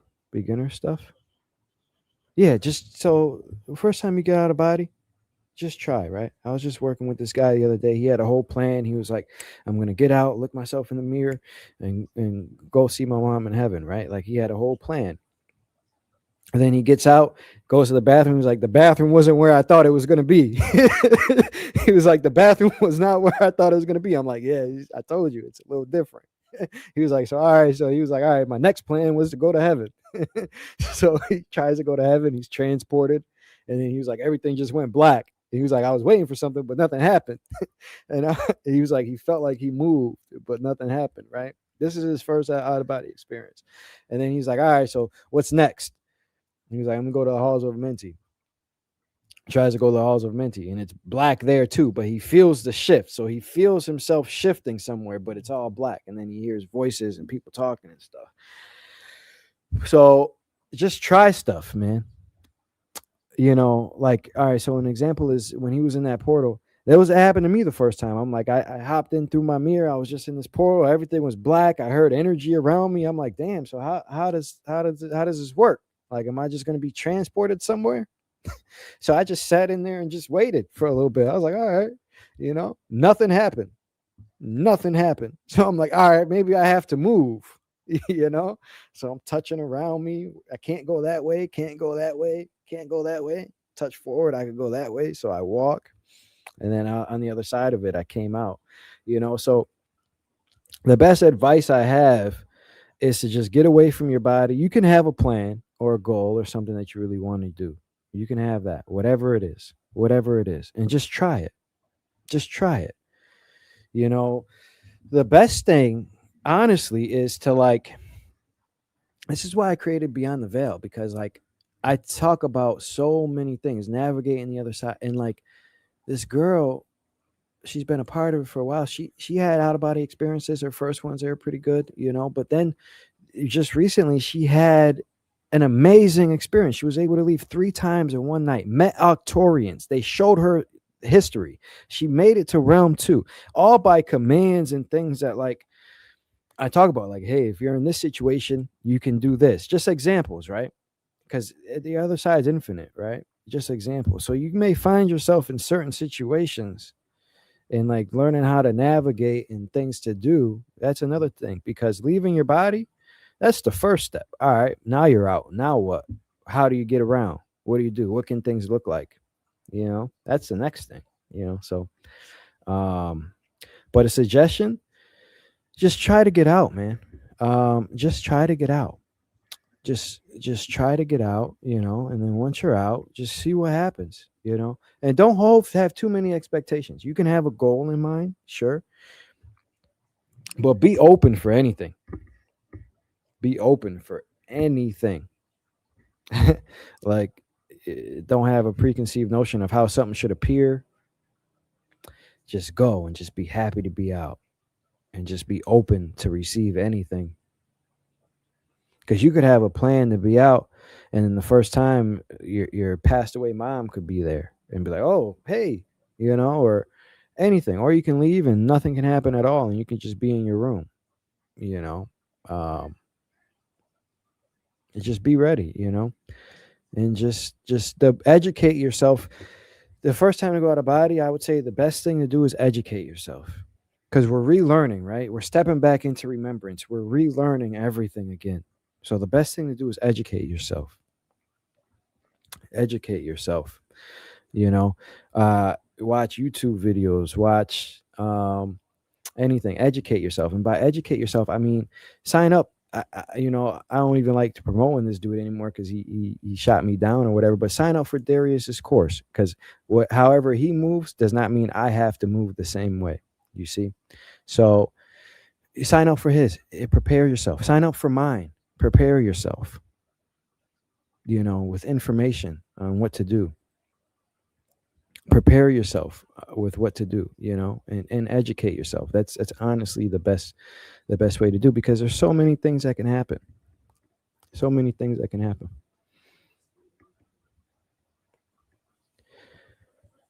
Can you learn skills or languages during an OBE and bring it back afterwards? Yeah, 100%. Yeah. Yeah, this can happen in many ways. This can happen in many forms. This can happen in many forms. Now, the first time I've noticed a shift was when I left the framework of realm 1, right? I went to a higher vibrational place. When I came back after that experience, I was so different. I was just connected with the other side all the time. I could see thoughts, literally see thoughts. If people talk to me, I can see it. See it, with my mind's eye, third eye, whatever you guys want to call it. I could see it. I could see the future. I could see what was dark to me, what used to be pitch black was no longer pitch black. So I was getting more access to the light spectrum here in the physical. You can certainly bring back. Now that's one way where things will just come back and start unlocking in you naturally. Right. Now, another way is you can learn and go somewhere and be showed something, be taught something, how to do something here in the physical, and then you can come back and do it. But that's a little hard, like I've been shown some stuff, and then you come back and you try to do it, and it's like, damn.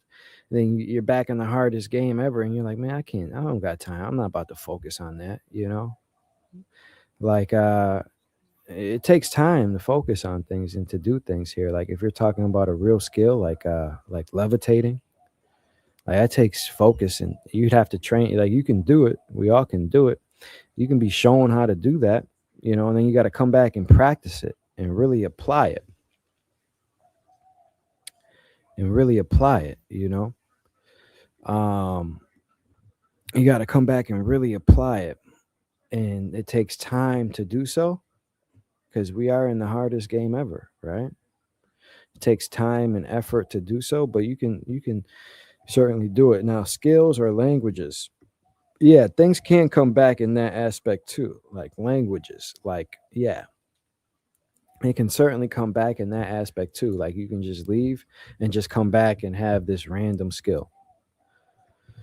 Now, in the form of like learning a language out of your body, it's not going to be like you learn it. It would be more so like you came back and you just remembered, like something within you just clicked on, and you will just remember. It'll be like a miracle, right? Like we'd say, like, oh, it's a miracle. He came back from a coma and now he's speaking a new language. Well, the same thing can happen in an out of body experience too. When you reach a certain point, a certain level, it's like something unlocks within you. Now, it's going to be different for everybody. It's going to be different for everybody. But when you come back, it's like something unlocks within you. Something in your soul record, something in your soul memory will unlock, especially the higher you go. And the more you unlock and the more you access, when you come back, it's like something will unlock within you. Yeah. Yeah. Does the ET knows that they're inside the construct and how the realms are separated? Like, hey, no, it's just a game. That's another question. So yeah, they do. Not everybody. Now, you can be an ET still in forgetfulness and just not caring, just living your everyday life. The same way you can go to New York City and see somebody that doesn't know anything, or somebody that's awoke. Same way. Same thing in ET. Now, some of them do know a little bit more, for sure. And every race is different as well. Like the Octorians, from a general aspect, they're really advanced and peaceful. Really smart, it's like a general theme for that race. But also, now they know that they can traverse the realms. Yeah. And because in their realm things are opened up more, so like beings from the higher realms, we're in contact with them a little bit more, you see, and they can come down to this realm. Now, do the ETs know exactly how everything works? No, because they came into forgetfulness as well. They know we're inside of a creation. Yeah, they'll know space and time is an illusion, and how to manipulate things and how to create the reality. They know more about the truth about the place that we are in that aspect. Yeah, because they weren't taught otherwise. Like, this place is so corny. Are you taught about chi in school? Are you taught about your energy in school? Are you taught that we all have chi? How to activate it? No. If we were, we'd all be shooting electricity out of our hands or something, No, you're taught about history. You're taught about the Civil War, American Revolution, French Revolution. That's what you're taught about. You're not taught about chi or something like that. So even if you come into, I say that because even if you come into forgetfulness, into a place, you can still be taught how to do stuff. If we were all taught from the time we were born about chi and how to manipulate our energy, we'd all be doing some crazy stuff,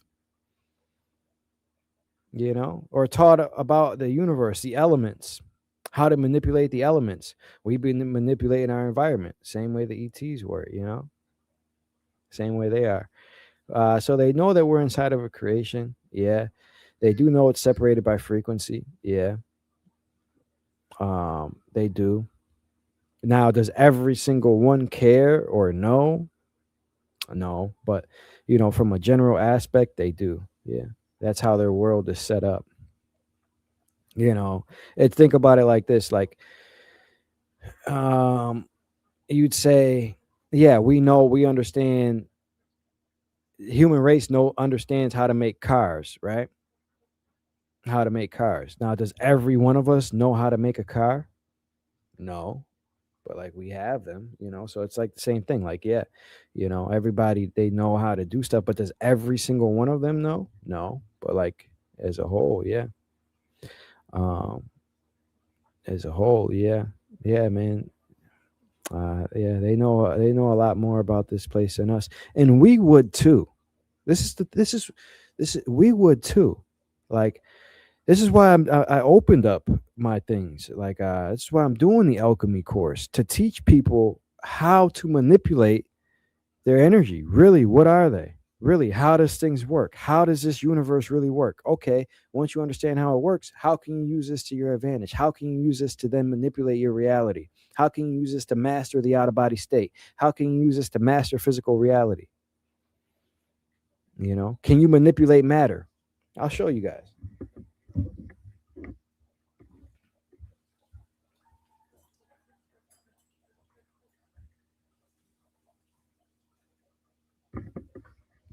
Can you manipulate matter?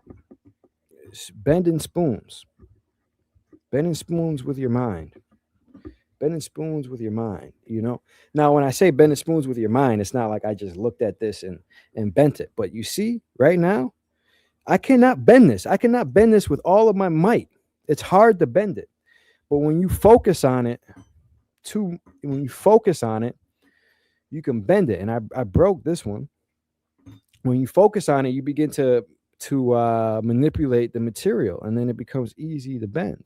You see? And that's just easy. That's something easy that all of us could do right now. All of us could do that, and you would feel it. At first, it'd be very hard, but then you test it, you imagine it bending and things like that. And then at one point or another, a window will open up and it will just be very easy. And you'll just be like, wow, shit will change. So, manipulating energy, and that's just something quick and easy, manipulating energy and how this place is set up.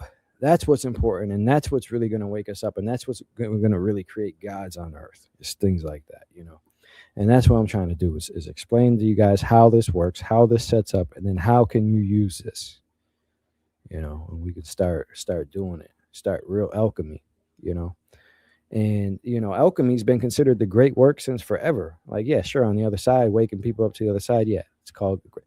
But in the human, on this side, alchemy is called the great work. It is. So that's what I'm doing. So I'm starting this alchemy course to teach you guys really how to manipulate energy. Okay, I've been leaving my body, right? I just seen a comment the other day on some YouTube short. I'm starting to reach the masses now, and whenever you reach more people start to come in and trickle down. I read one comment, all these OBEers are just doing clickbait and not really teaching people how to manipulate their reality, not really creating anything here. All right, well, if you really listen to me, that's exactly what I'm trying to do, is create stuff here and help show other people how to. So like, I've been gaining all this knowledge from leaving my body. Okay, how can I put it together in a way to do real alchemy, transcend things spiritually, transcend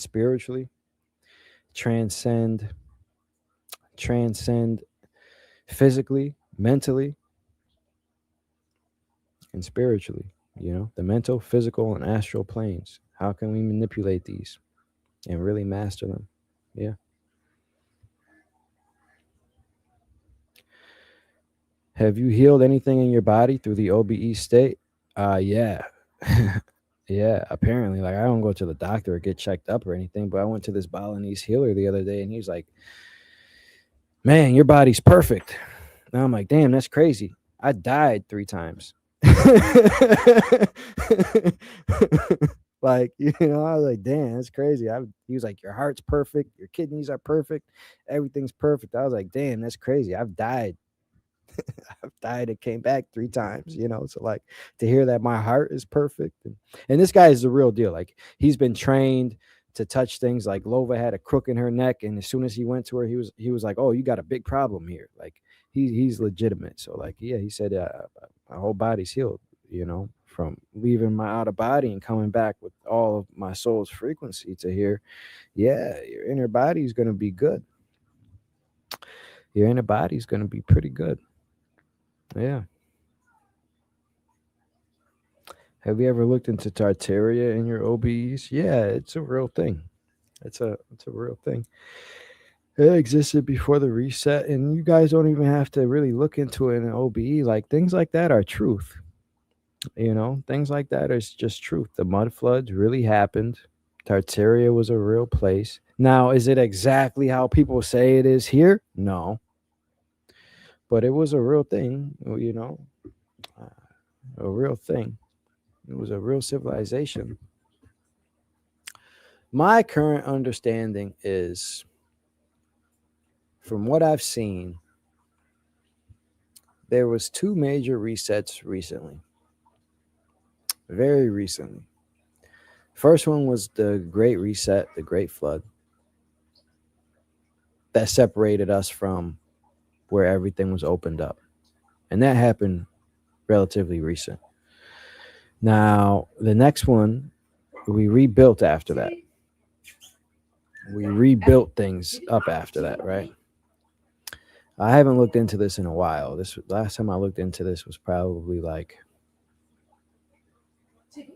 when I started YouTube, like last year. Now, we were reset again, right? And the Great War happened. The Great Flood. We reset. That was like what separated us from the last time things were opened up, and that happened relatively recent. And then we rebuilt up, right? The civilization. We started to open up, almost reached the peak again, right? And then there was the mud floods. And then that peak was Tartaria. So like, but it was like a global thing. Like the old Capitol building and state buildings in America, those were part of Tartaria. The old palaces in Russia, those are part of Tartaria. The castles that you see in Europe are Tartaria. You see, it was another global thing. So like ancient Egypt and Atlantis was like a global thing, right? And then boom, we're reset. You know, we come back again, reach a peak, Tartaria. Boom, we're reset.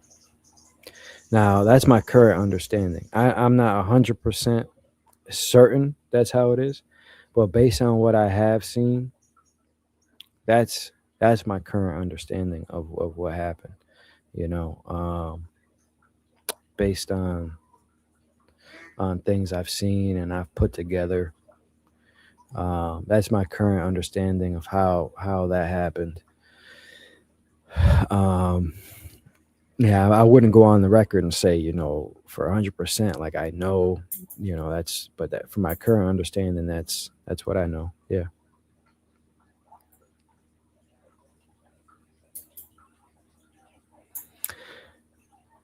What would you recommend us do first when we leave our bodies the first time?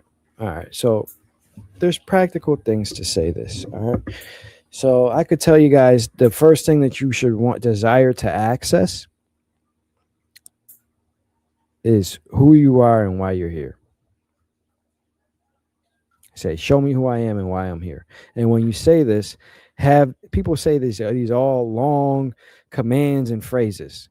Show me who I am with no borders, boundaries, or limitation. Like you can do all that, but when your intention behind the words is really what matters. Say, show me who I am and why I'm here. And when you say this, have your intention in your mind to be shown who you are outside of here and why you're here. This will do 2 things for you, right? This will show you who, this will help you remember who you are outside of no limitations, outside of everything. Who are you, right? Instantly instill no fear in you, and you'll be back in your ultimate authority. Instantly. Start walking like a god here on earth. Instantly. Look at me. Look at me. I'm very serious, very stern, because this is what I did. You see?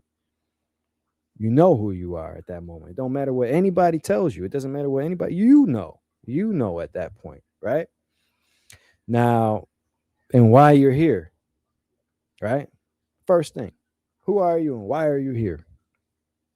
That's the first thing that I would set my intention to access. That's what I would do. And then you can come back. Now you know who you are. You can move in your ultimate authority, and now you can come back and do what you came here to do. Instantly remember. You see? Can instantly remember who you are and why you're here. Boom. Get that out the way.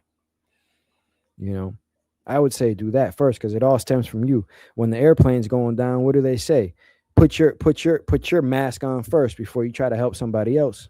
You got to wake up and remember before you can help somebody else. You see? So I do that first. And then I would say, and that eliminates all fear. At that point, once you get outside of this and you see who you are, that eliminates all fear. I don't care who it is. I don't care what character comes up to me out of my, I don't care who you are. I know who I am. You see? And I don't believe it. I know. You see? So do that first. Do that first. And then and I would say do that. That shit unlocks so much for you. Boom. Can't nobody tell you nothing after that, and it helps navigating. It helps everything. It helps you here in the physical. It helps you navigate in the other side, because now you know. Now you know, right? And then from there, and I'd say do that first, aside, because the other side's there. It's not going anywhere. So like, if you want a dead relative to see or something, you can see that. But the way I did it is I wanted to remember, man. Like I knew the other side was there. So I would do that first, and that will help you in every aspect. Now, that's the goal that I would have, is to remember who you are and why you're here, right? And then after that, from there, but realistically, the first time you come out, you probably won't be able to do that. It does take time to be able to do these things. So really, I would just focus on leaving your body, just getting out, just focusing on the process of leaving your body. That's what I did. I was leaving my body before I ever found Darius or anything. I was leaving my body. Now, I didn't know what it was or what it was called. Now I know. That's what I was doing. I was calling it all this other. I was leaving my body, 100%. Now, but when I learned his method, trying to, leave my body consciously through sleep paralysis, I just mastered that. I was like, all right, well, maybe I wasn't leaving my body, and let me try it this way, And I sat there laying still for months, man, just mastering the out-of-body experience, mastering it that way. I would just focus on mastering, trying to achieve the out-of-body state. And then once you achieve that, and once you learn that as a skill that you will always have and hold, it's like riding a bike. Now you can do this all the time. So focus on mastering the skill. This girl the other day that's been working with me, she left 3 times in one night. That's what I'm training people for. I'm not training people to do this one time and forget. No.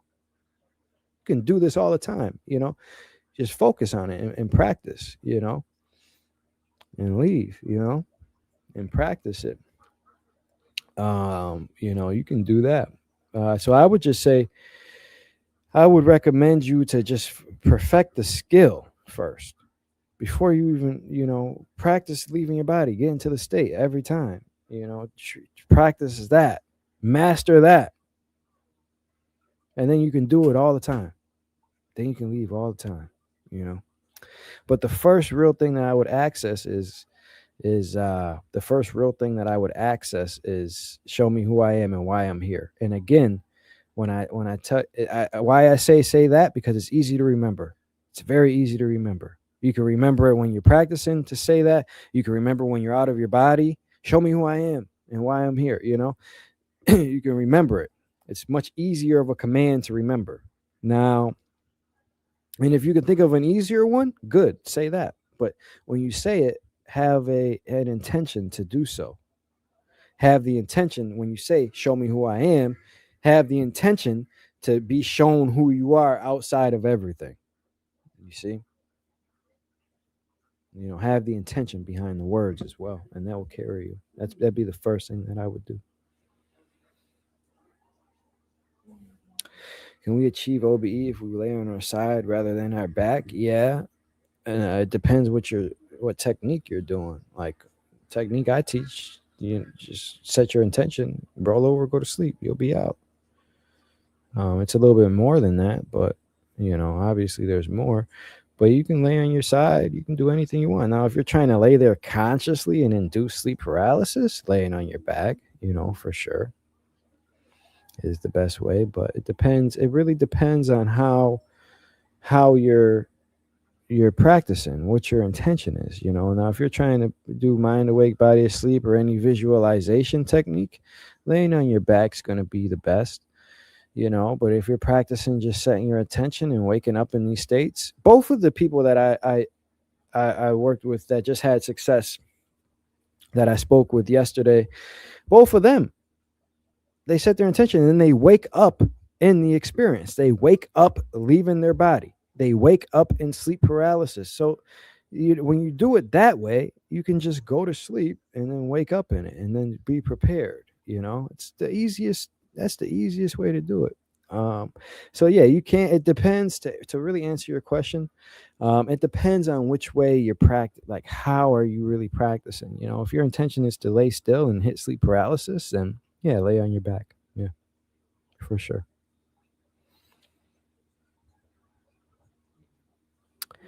Hey, man. Sleep paralysis is not the only way. No. When I was first leaving, I never even had sleep paralysis. It is a gateway, but it is not the gateway. Even now, when I leave, I don't always leave through sleep paralysis. Now, it may be harder to move and things at first when you're out. Sometimes I'm just out, man. Sometimes I just feel myself floating out and I'm just out. But now, if you want to if you don't want to do things like avoiding saying clarity now, avoiding polling yourself fully there and present, sleep paralysis does help that way. But there's so many different ways, so many different angles, guys, to achieve this. There's so many. Now, sleep paralysis is a major gateway. That is, that's like the oldest technique ever.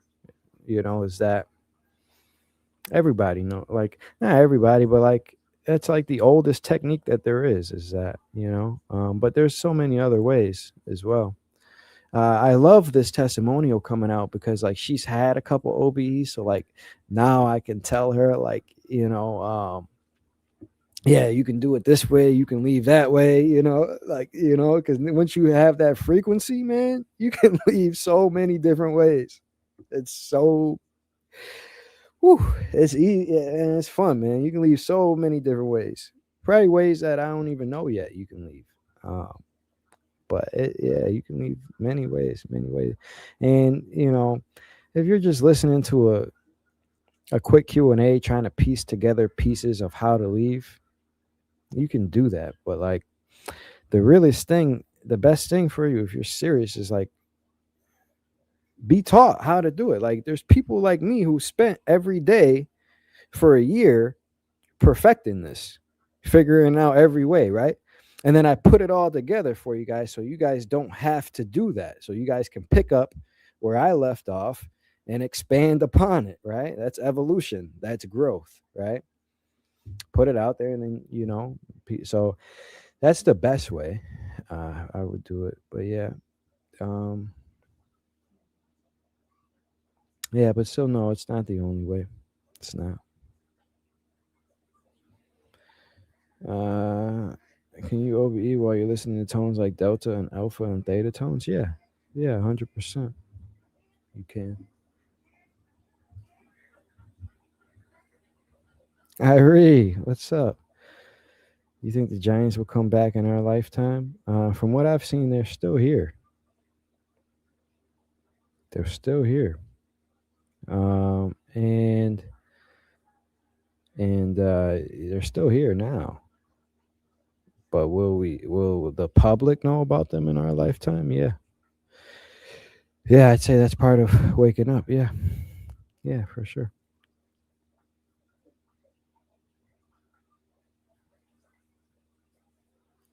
Apparently, the Quran was the blueprint and the last book that was revealed but has been distorted. Yeah. So every religion has bits and pieces of the truth, but they've all been distorted, right? Hinduism, the belief about reincarnation is real. We do come, we are eternal, and you can't have multiple lives. Is it exactly how they say, like how you have to until you reach a certain point? No. So that's how that was distorted, right? Now, the Quran is the blueprint for like the physical body, like how to take care of your physical body. That aspect of the Quran is 100% on point. How it was distorted was putting one God as the epitome and worship, and you have to do this or else, and things like that. The Quran is on point about a lot of stuff too, but there's also the ways that it's taught that's not, right? And things like that. Same with the Bible. The Bible has a lot of things in it about the uh, the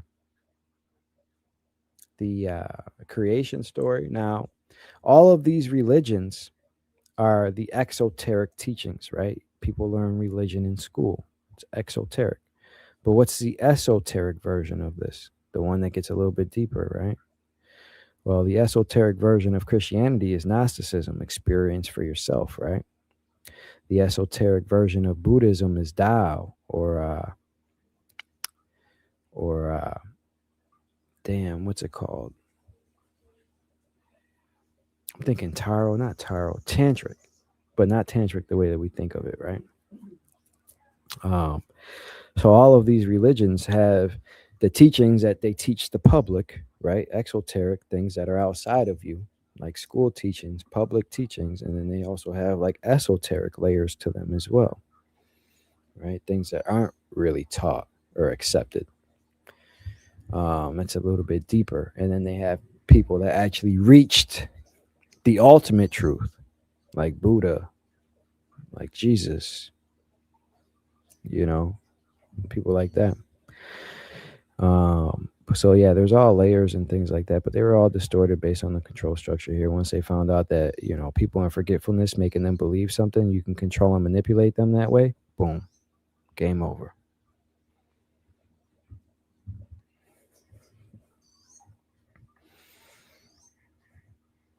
When people use dowsing rods to talk to other spirits, are they actually speaking with other spirits? Dowsing rods. Are you talking about the things where you hold them and they move and stuff like that? Yeah. Who they're actually talking to, it can be the other side, and it can be like their higher selves doing it too. Because I found out even when I see numbers and things like that, I'm like, okay, the other side's sending me numbers and signs, right? And then at one point I had an out of body. I'm like, I'm sending these motherfucking signs. I'm sending these signs to myself. I was like, damn, that's crazy. So I was like, yo, I'm sending these to myself. So it can be that. It can be a lot of things.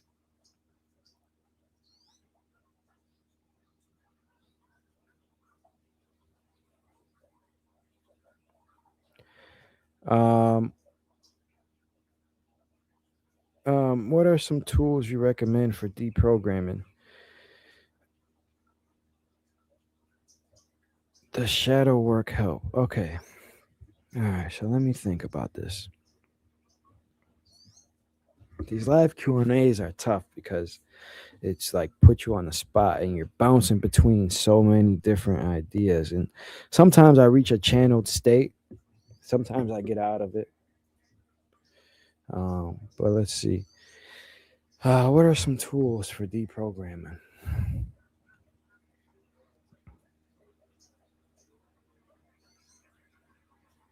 Blocking out everything. Blocking out everything. Right. That's the first thing. Understand that your thoughts create reality. Everything is frequency, energy, and vibration. And be cautious of the information and things that you put into you. What else is information? Things. What else is frequency? Information, right? Be cautious of what you put into your thoughts, into your field. Don't watch movies. Like for a long time, I didn't watch no movie, no nothing that it put any type of image or anything. And scrolling Instagram, nah. Facebook, nah. You know, only thing I would watch is like YouTube, of like, because I can control what I see. You know, search something in the control. Um, that's number one. Protect your field, protect your space, right? And then the deprogram is to free your mind, right? Start. One way that I deprogrammed, and it was even open to these things, is I started listening to people that I started to listening to things and people that were like I would call crazy. Like if I was in high school and I seen somebody, I'd be like, yo, you're crazy. Once you start listening to those people, the crazy ones are actually the ones that are spot on. You know, and start listening to people that, if the masses believe it, it is right now in the state that we are in. If the masses believe it, it's not correct. You know, right now where we are, eventually that will change. But you know, if the masses believe it or listen to it, it's not correct. And that's like true across the board, right? And then once you understand that, you know, you can go down certain rabbit holes here, you know, and a lot of them do have truth through them, to them.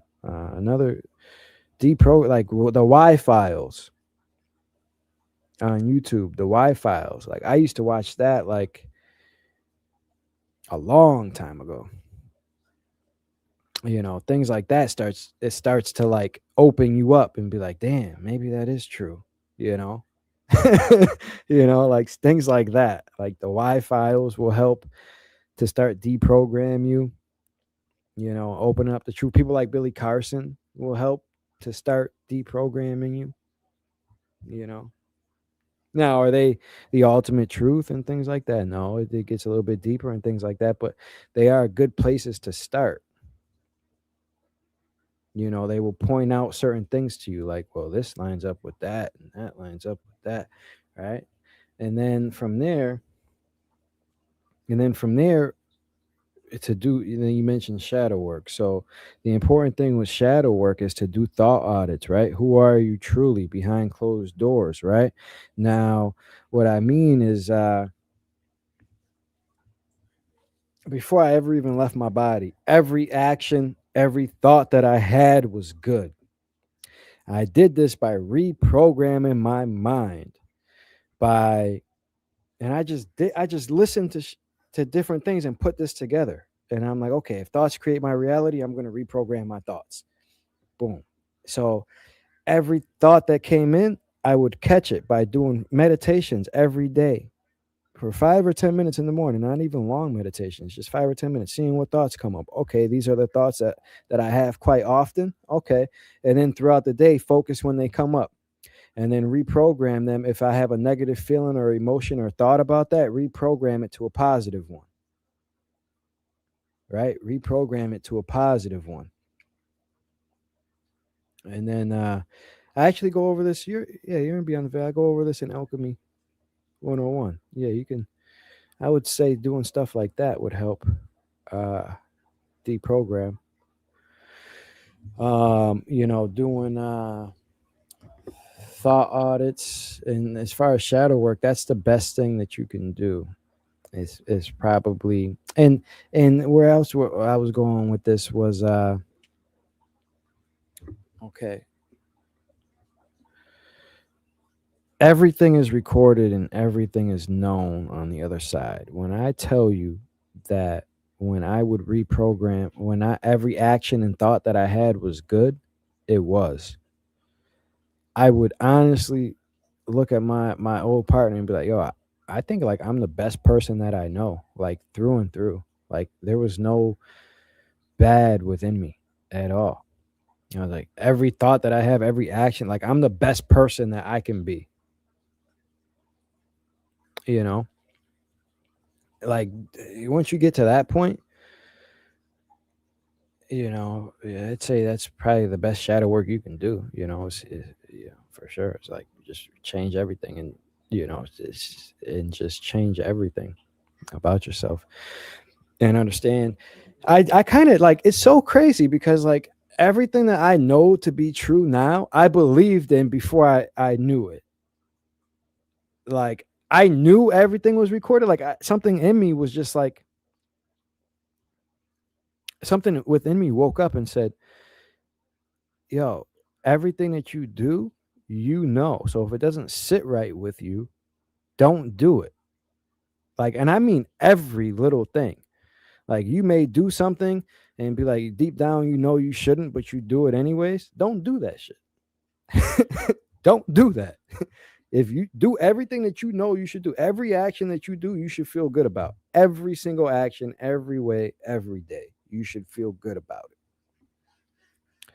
You know, that's like, and I just knew that like before I ever even left my body. Like I started to wake up. Like, okay, you know, life reviews and things like that. But those are some of the tools, is those meditation techniques, I would say. You know, it depends what you mean by deprogramming. If you mean like deprogramming from the belief systems here, or deprogramming your own limiting beliefs, they both kind of go hand in hand. But yeah, I hope that helps. I hope that helps answer your question. So, can I ask, has it changed since 2012? And what would you say would be the best technique to lucid dream? I don't understand the first part of that, silent traveler. But what would you say would be the best technique to lucid dream? Um, I said that it's actually a combination of a lot of things. I've touched on that already in this live, but it's a combination of like reality checks and perfecting dream recall, training your subconscious to wake up within the dream, and training your subconscious to remember your dreams. Those are the two best.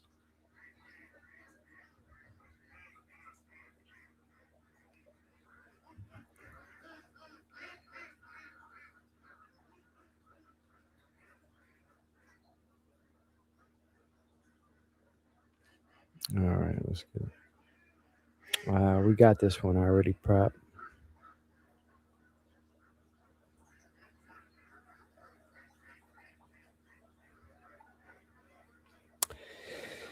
How does it look like, the memory white place? So it's not really like a place. So it's like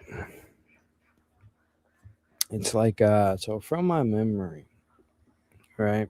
I posted this in the Telegram group. It's like this. I seen this cartoon. I posted this cartoon in the Telegram group. It's like that. It's like you come in through like water, like that. Like I don't remember if it was exactly before I came into this experience or another one, but before I came in here,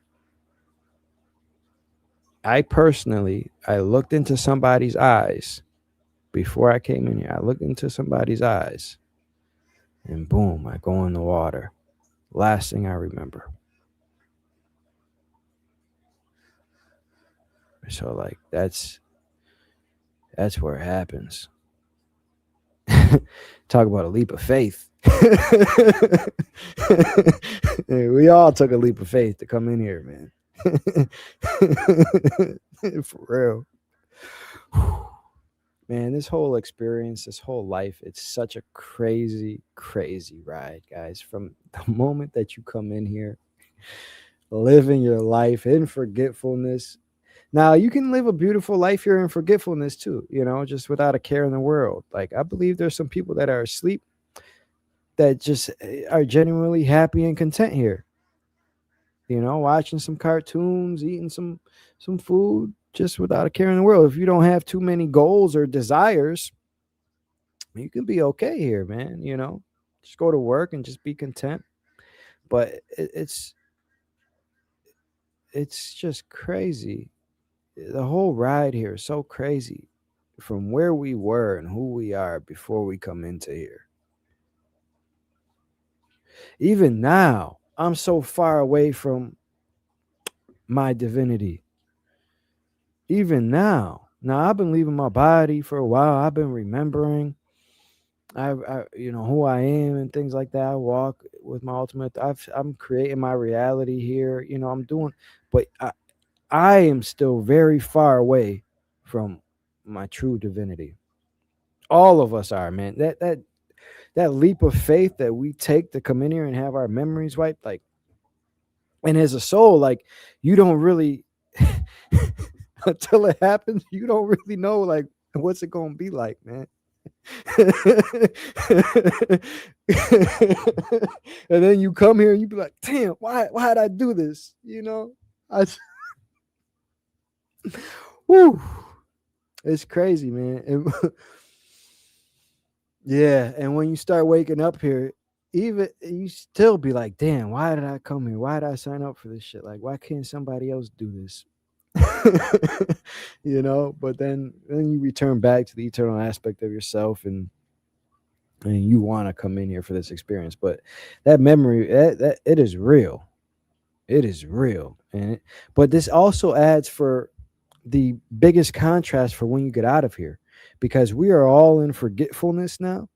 So the moment that you get out of here, it's the greatest feeling ever, ever. A lot of out of body experiences, they don't talk about this feeling or not, because they only have like one or two, and they're not really going to these higher realms or nothing yet. But like watching your death experiences for this aspect, when they say, oh my, it was so amazing, so much this, so much that, it is. Once you leave realm one, oh my God, you step back into your soul, your divinity. That is the greatest feeling ever. You don't even have all your memories back. But just being there and being free just for a moment, it's like, oh God, I'm back. Yes, I'm out. You know? People get so excited in the out of body state. They're like, oh, I want to do this. I want to do that. Boom, boom, boom, boom, boom. Hell yeah, because you're out, man. You're free. You're fucking free finally. It's crazy. But yeah, this experience is wild, man. It's wild. Had a double OBE from pure intention. First, invisible and mirror. Oh yeah, yeah, from pure intention, man. That's yeah, exactly. You can have one just from pure intention. I know exactly what you mean. First, you were invisible and mirror. Second, you saw yourself with a ripple effect and energy on walls and saw through them. Yeah, I'd say it was a real OBE. Why are you questioning yourself? If you witness yourself leaving, you could be invisible in the mirror. Everything is relative to the frequency of the observer. So based on your frequency, you will see different things. You may or may not see a reflection. Based on your vibration, it depends how the environment around you reacts. Sometimes you can't see yourself, because if you seen yourself, you would see yourself in such a high way, and you're not on that frequency to even see it. So that's why you can be invisible. You see. Now, another example of this is the ripple effects. Because if you would have touched the mirror, it would have been liquid. It's like a portal. Like if you stick your hand in your mirror out of your body, it feels like metal, like mercury, or like melted metal, like I forget, I don't know exactly what's the word I'm looking for, but it feels like it, and you're like, oh wow, that's probably why you've seen the ripples. Can you pull that back up, Prop? And then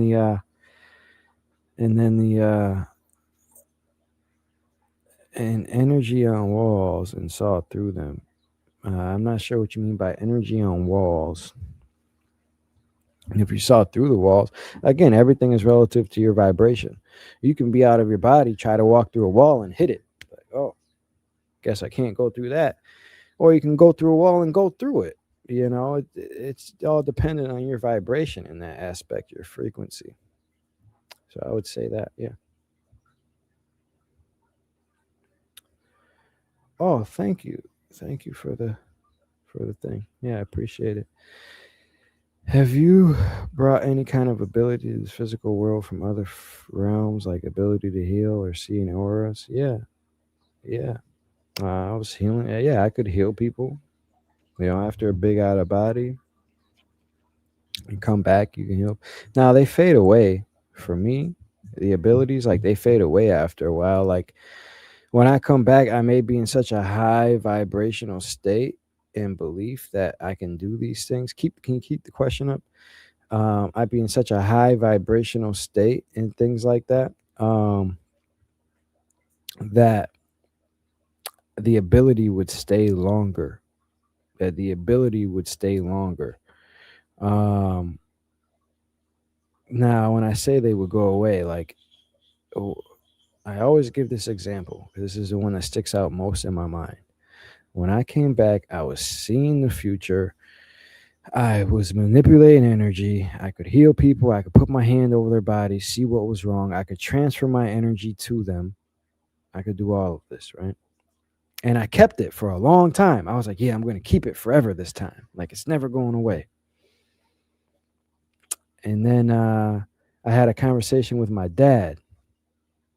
And that conversation took me so far away because I was talking to him like I'm a god, like I was talking to like his soul, like not like he was my. And then he came to me like, "Oh, don't do that. Don't tell everybody this. They're gonna kill you," you know, like they're gonna kill you and things like that. Like don't tell the world this.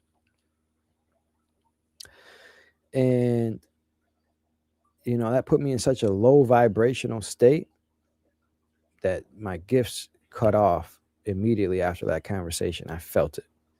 And I was instantly back in my human mind, my human perspective, and things like that.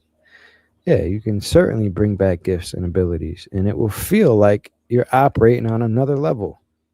Like when you come back from an OBE, if like I've done acid before, like when I was in, college and stuff, I've done acid before. So like when you come back from an OBE, now this is not literal how it feels like, but this is the best comparison that I have. When you come back from a very big out of body experience, one where you go to another realm, when you come back, it will feel like you are on an acid trip in the aspect of the downloads, realizations, and the heightened frequency that you operate on. It feels like the acid trip. I'm not saying the peak acid trip, but like, maybe like after like 5 or 6 hours, when you can kind of control yourself a little bit better. If anybody's ever done it, you know what I mean. After the peak wears off, you control yourself a little bit better. It felt like that for days. I was receiving so much information and downloads and things in the physical after the out of body state. That's what it felt like. It felt like I was on like the end of a LSD trip for days, weeks, and very good too. Like I wrote that whole thesis during that time. I wrote that whole thesis in 6 hours.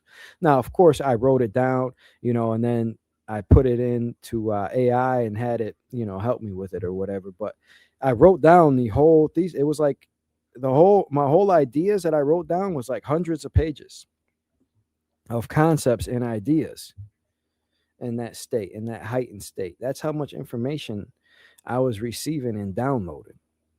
Hundreds of pages of ideas and concepts about creation, about why we are here. Hundreds and hundreds of pages from one out of body experience.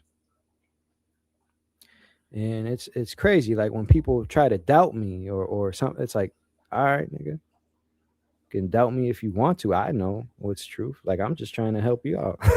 Like I already know, I'm just trying to help you out. But yeah, you can. Yeah, you can.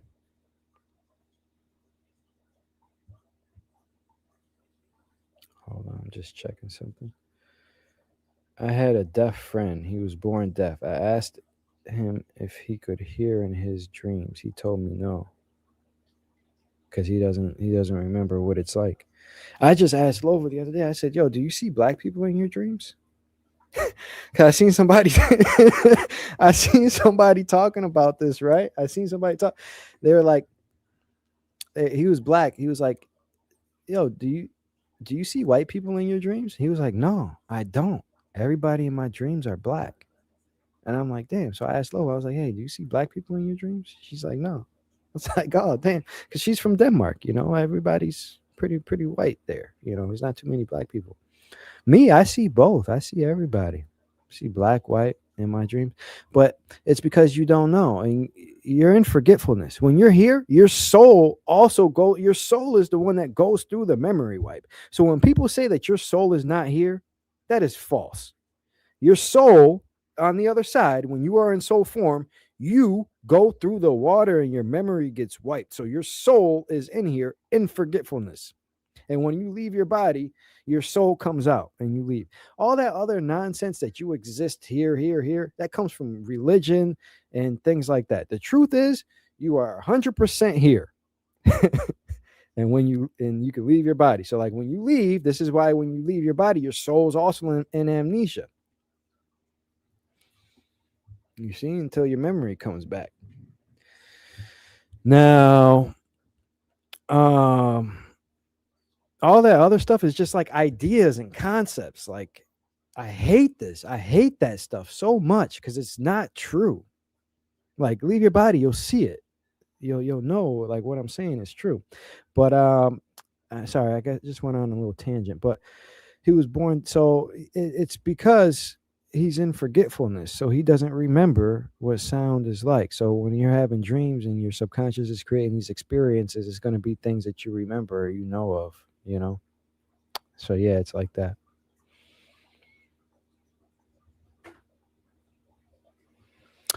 If I've flown to the sun, and if so, how is it? Is it warm? No, I haven't flown to the, have I? No, I've been up there by it.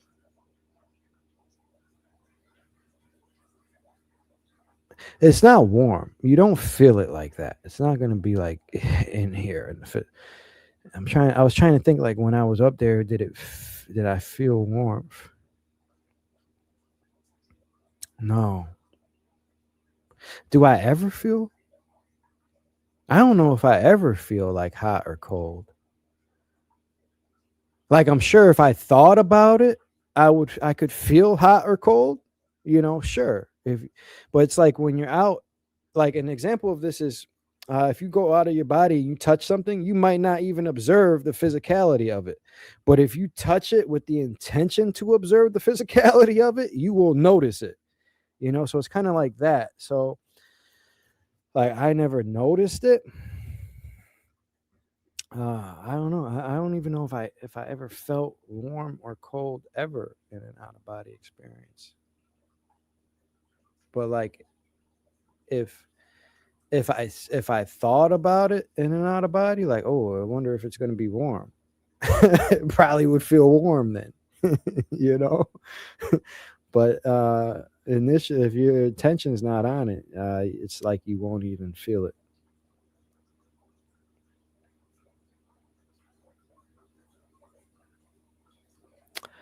Hey, my question is, how do you stay on this side of reality, which is so limited? And there are lots of things that hold us, like chain basic need, but and knowing that you are superhuman here, but limited, it does get annoying. I go through waves, man. Sometimes I'm real motivated to be like, all right, let me take what I know here and make it happen. Like, let me focus up, let me block everything out, and let me try to levitate or something, right? And another time I'm just like, man, I don't even care. It goes through waves. It's hard. But ultimately it's fun here because you can create your reality and stuff. I really dedicated myself to service for others. That's how I stay in this reality, is coming here to help you guys. Like, people are like, oh, you quit your job. I work more, or if not more, just as much more. I work more now than I did when I had a job. For sure. I am constantly thinking of ways to help you. I'm up every day at 4:35 in the morning because I'm 12 hours ahead of the East Coast in America. I know most people that watch me are in the East Coast or are in America, right? So I'm up early every day to do this stuff. I was up today at 5 a.m. It's 9:30 in the morning for me right now. I'm up every day and I'm working. One-on-ones, interviews, lives, making videos, coming up with ideas, concepts, presentations. Yesterday, I worked on the presentation for like 8 hours, a full day of work, so, and that's what keeps me going is helping people, like, and I see the reward, you don't know how excited I get. I had a call, I think this was yesterday, 2 calls with 2 people, both of them seeing success that I've been working with. The excitement in me to have them see the other side and experience it and develop their, like, that excitement is what fuels me. Keeps me here. Hearing you guys have success, helping you guys, that's what helps fuel me, truly. And it feels so good. I was so ecstatic after hearing their experiences. It's so amazing. You guys really like the that testimony that's coming out. She did a lot. I'm very proud of her. Like, so proud of her. Like, she did it, man. She did it, and she did it very good. But yeah, that's what, when you find your purpose. And I don't think like that, man. Like, once you find your purpose, it's easier to live here. Like, my reality is not that bad. Do I still have ups and downs sometimes? Yeah, of course. To sit here and act like I'm just all peachy every day, that's not true. Do I still have ups and downs? Yeah, of course. But the overall of it is good. Like, my downs are nowhere near where my downs used to be. So the whole line is moving up. It does. The whole line moves up when you realize who you are in this reality and what you can create.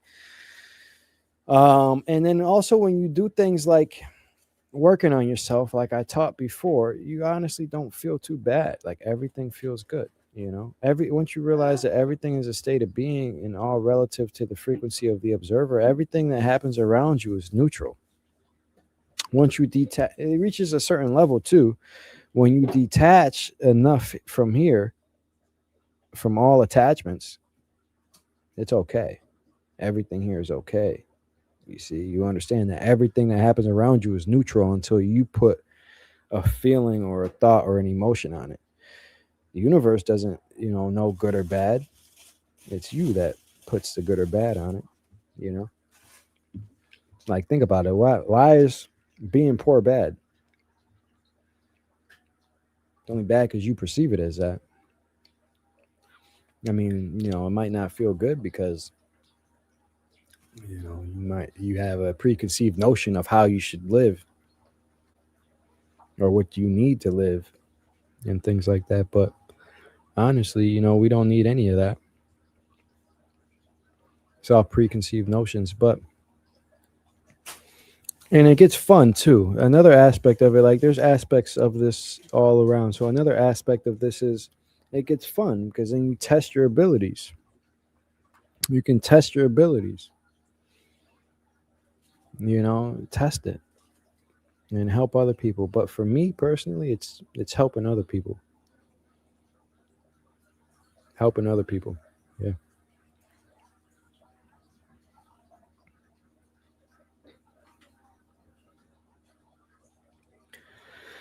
The human being race is or will be the most powerful race as per being able to harness the power of the souls effortlessly, or is there another race in the physical that's stronger than us? All right, so that's a good question.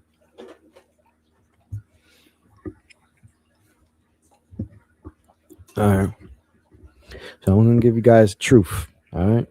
The truth. No narratives, no nothing. All right. These physical bodies have been hijacked in its original form. If we have all 12 strands of our DNA activated, yes, these physical bodies have the ability to do anything, and we can harness the soul's energy here in the physical. That did not happen. Our pineal glands have been calcified. Our DNA has been manipulated. That is not happening. You see?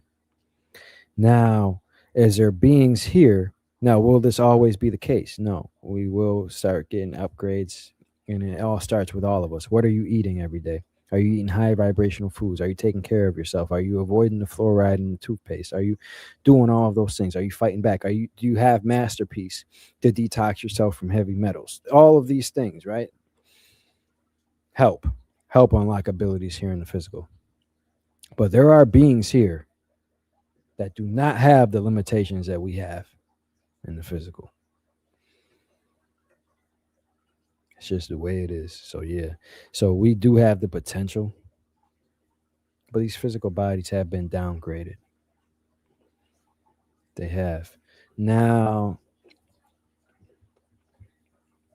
when everything opens up, things, I don't really necessarily know how all that will work in these physical bodies.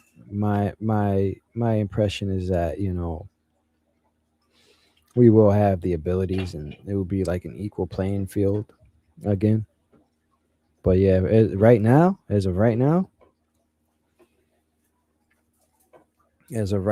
not really happening. So it's not really, as of now, like where we are right now. Yeah, there's 100% other beings that can embody way more of their soul than us. Yeah. What replaces fluoride toothpaste? So you can do peroxide, or we have toothpaste that doesn't have fluoride in it. I don't know. Lova's in charge of that, so she would know what type of toothpaste that is. But yeah.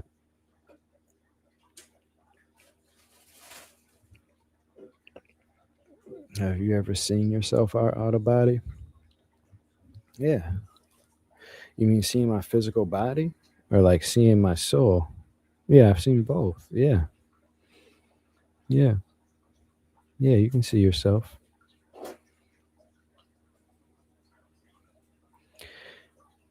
Are the other planets worse than Earth? Hey, my friend, you may be a little new here, but I wouldn't say other planets are worse than Earth. No, Earth is the hardest realm. Earth is the hardest realm. It is the hardest place that you can come and have an experience. For sure. How can you get better vision while out of body? Yeah, so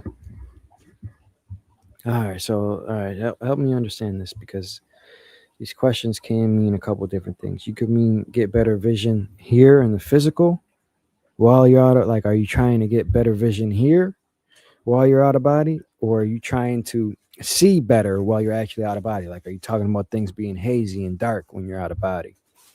So I don't know which way you're going with this, so I'll try to answer them both.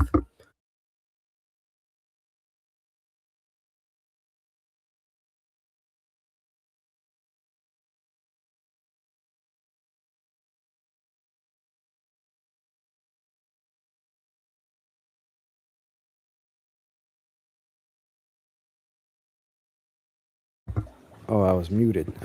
Sorry, guys. I'm not sure when I went muted, but I will go through this both ways.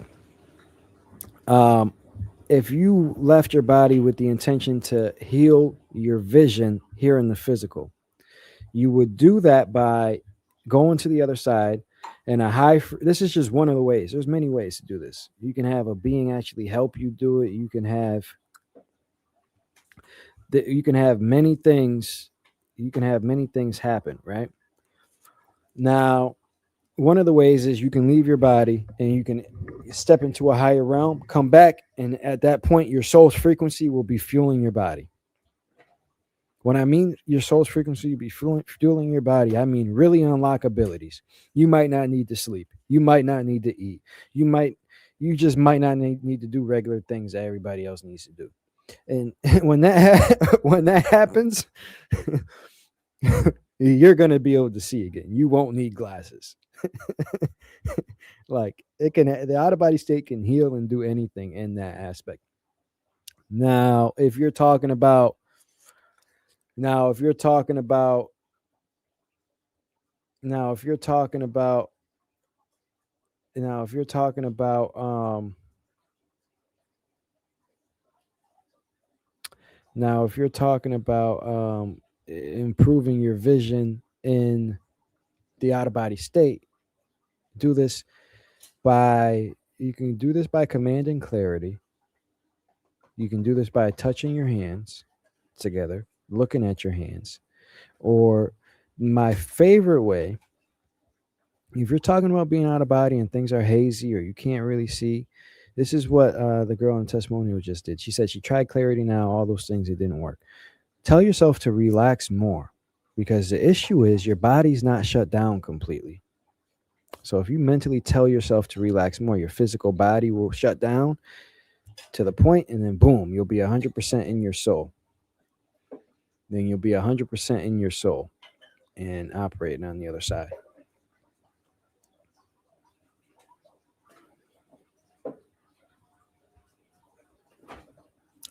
Can you clarify if the sun is in space or inside the firmament? Andre, when you spoke about the solar flares, sorry for the confusion, as I believe the earth is flat after I used to believe in a globe. Yeah, and and about this, don't let this, if you guys don't believe it, that's fine. That's fine. Don't let that take away from the aspect that the other side is real. The important thing is that the other side is real and that you are eternal and that you can access this, right?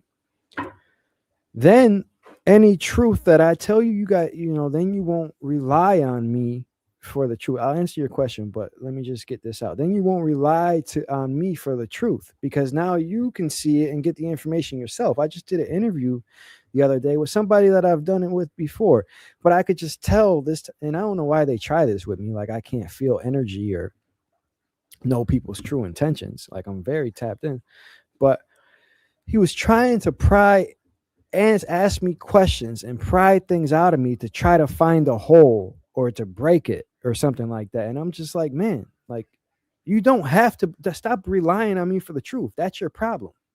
That's your problem. You're relying on me for the truth and you're trying to find holes or trying to break it. Just leave your body and then you can find the truth for yourself. So what I say won't matter to me. You know what I mean? So then what I say won't matter because you can find out the truth for yourself, but so belief doesn't matter. The only thing that you guys need to believe until you experience it is that you exist outside of here and that the other side is real. Anything other than that, I can tell you guys this and that, exactly what I've seen. I can tell you guys, oh, this and that, there's 12 realms. What are they? This, and until you guys see it for yourself. It's the same. It's still exoteric knowledge, right? We're trying to get to the truth here, not exoteric, not esoteric, the truth, right? And you do that from experiencing it and knowing yourself. So that's the best thing. But yeah, so the sun is in fact in this firmament.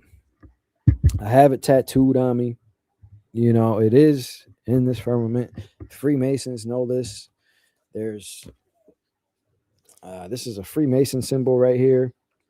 Firmament, moon, sun. You see? It's in here. 100%. And they know this. But all right.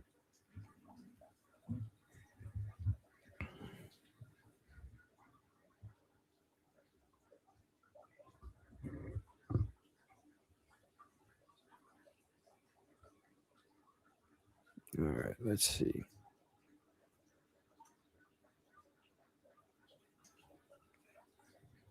Let's see. Oh, yeah. When I touch my mic, it goes muted. Sorry about that, guys. But all right, let's get another question.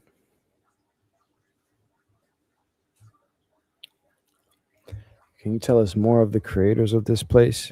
I don't really want to go into this. It puts people in a state of inferiority and things like that. Like, just get out of your mind any,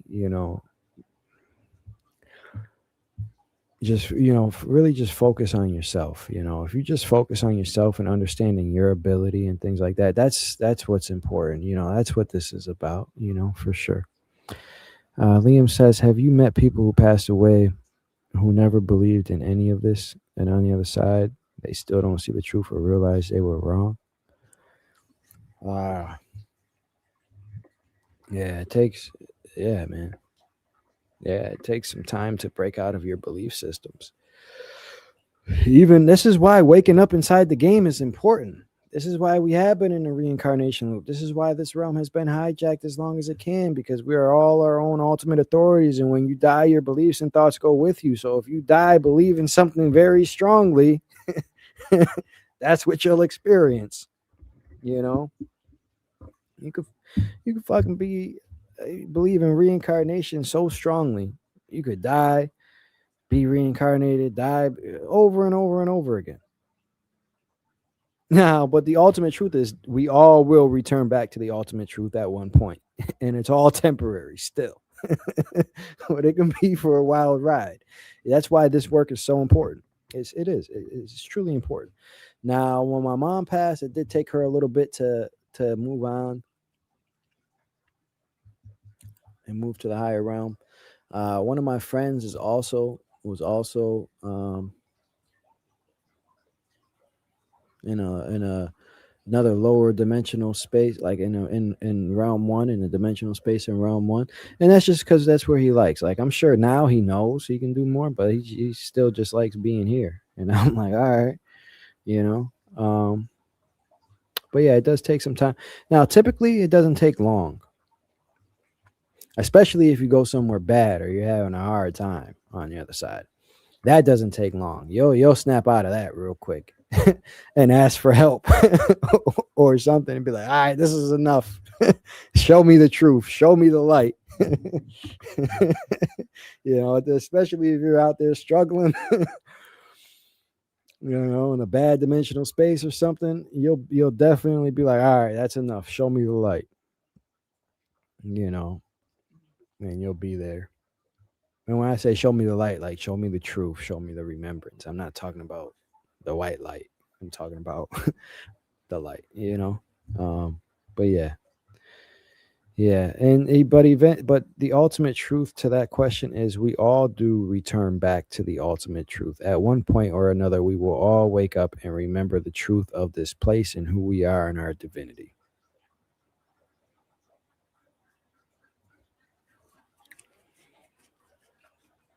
Thank you for all the info so far. Would you elaborate further on the end of the simulation? Yeah, so everything is going to open up again and all truth will be revealed. This is coming. This is inevitable. All truth will be revealed. When I say the end of the simulation, this is the end of the false matrix programming that we are operating in. All will be revealed and all will open up again. This is 100% where we are headed. It is happening and nothing can stop this. They have tried for too long. Nothing can stop this. This is inevitable. They need to go build their bunkers or try to leave, but this is inevitable. This place is waking up. That is what I mean by the end of the simulation. All will be known, all will be revealed, and we will be back into our divinity here on earth. This is called a heaven for a reason. The 7 heavens in religion, this is one of them. This is called a heaven for a reason. You know? So yeah. Is there a way to tell, find your twin flame soulmate? Yeah. Yeah, you can find that. Now, everybody doesn't have a twin flame or original pair or soulmate. Some of us do. And when you meet them, you'll know. It will be a strong connection, a strong feeling. Now, there's levels to this too. There's levels to this. So you could have there's levels to this. So you could have a you could have a partner that you have been with since like the beginning of time. This is a possibility. Not all of us have this. This is a possibility. You could have a partner that you have been with the entire time. Now, what I mean is you guys have been having many, many, many experiences together, right? that pull and that connection is going to be so much stronger than anybody else. Nothing else will matter in the whole world besides that person when you meet them. Now, another aspect of this is you could have somebody that you came into this particular creation, this particular life with. And what this would look like is me and you are on the other side. We're like, all right, let's go in here and let's be together in this incarnation. We're like, okay. Now, when you meet this person in this incarnation, you'll feel like you've met your life's purpose because this was one of your intentions before coming here. And it will feel like a strong pull to them, you know. But not everybody has this, you know. If you feel like you're missing something or if you're looking for it, then, you know, there's a good chance that you do have it. But if you're not looking for it or feel like you're missing something, then it's probably a chance that because it's not out there for you, you know, you just didn't set it up like that, you know. But some do, some don't. But yeah, that's the way. When you find them, you'll know. It will come to you as a knowing. It will feel like, oh yeah, this feels right. It just feels right, you know, and it will be easy at first. And then you'll find out that, especially if it's somebody that's been together for a long time, you guys will find out that you're a lot more alike than you think, and you guys will have the same tendencies and everything, you know. And, you know, there might be a lot of bumping heads and things like that, but hey, you know, you guys been together for a long time. So you guys have had a lot of similar experiences, and it shaped your soul in a similar way. You know, so it's like being with yourself in a way, in a certain way. Now, not exactly, of course, but in a way, it's like that because two souls having similar experiences, but from different perspectives, you know, you're going to be a lot more alike than, or have a lot stronger connection than two people who have never had experiences together. You know, it's like that.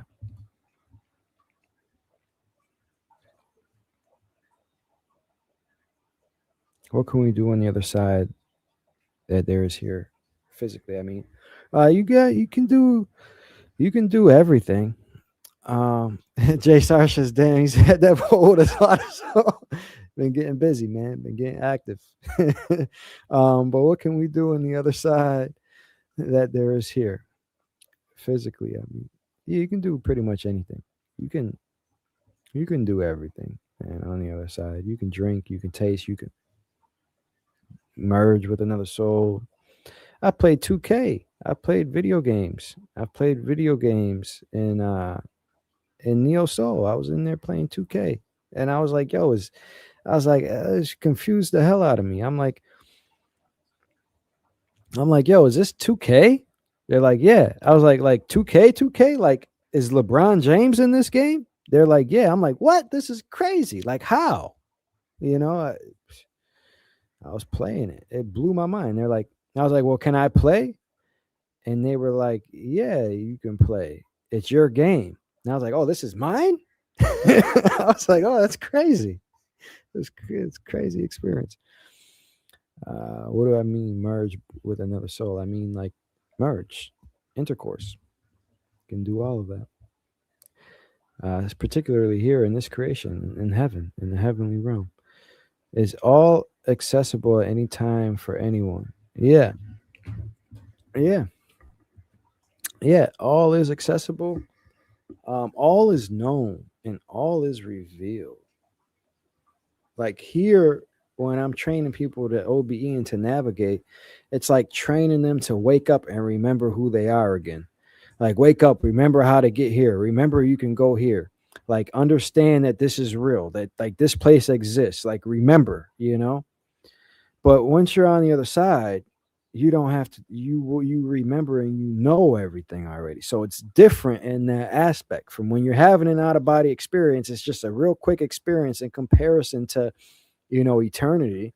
Is real quick. It's like 4 minutes around one time, you know. It's like four I just got thrown off. Sorry. But it's like 4 minutes around one time. So it's a very quick experience. But once you're there, And the more and more experiences you have, you'll understand that all is accessible and it's so easy to navigate and to know everything. When I say everything, I mean even your intention behind it. And this is when I first got into this and I was doing YouTube and stuff, like I felt weird and off when I was making videos because of the thumbnail and title that I was doing, because I knew I was doing it to help people to bring attention. Like I'm talking like even intentional like that is off. Like they know that. And I was like, oh man, I felt disrespectful to the other side, in that aspect, you know. Like, yeah, so hell yeah, everything is accessible at any time, for sure. What is the meaning of the M and crescent moon on our hands? The M and crescent moon. I don't know what what you're referring to about that.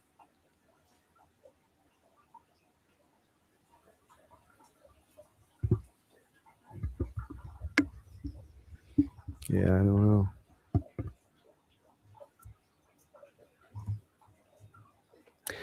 Prop, are you still good to keep going? I know we've been going on for a little bit, but I got a little bit more time.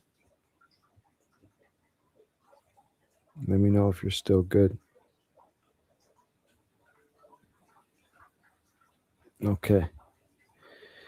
Yeah. Yeah, we got a little bit more time. Are people still here? Let's see. Oh yeah. All right. Yeah, we can keep going. Can you show us live bending the spoon?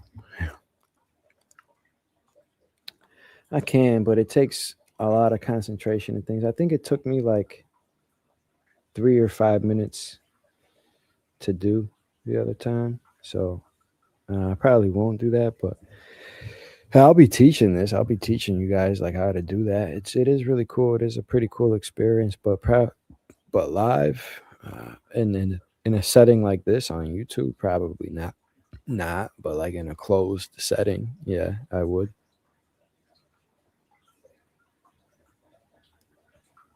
Have you ever heard of the telepathy tapes? Autistic children are gifted. Some can read their mother's minds word for word. It's amazing. Yeah, and I'll help you shed light on this.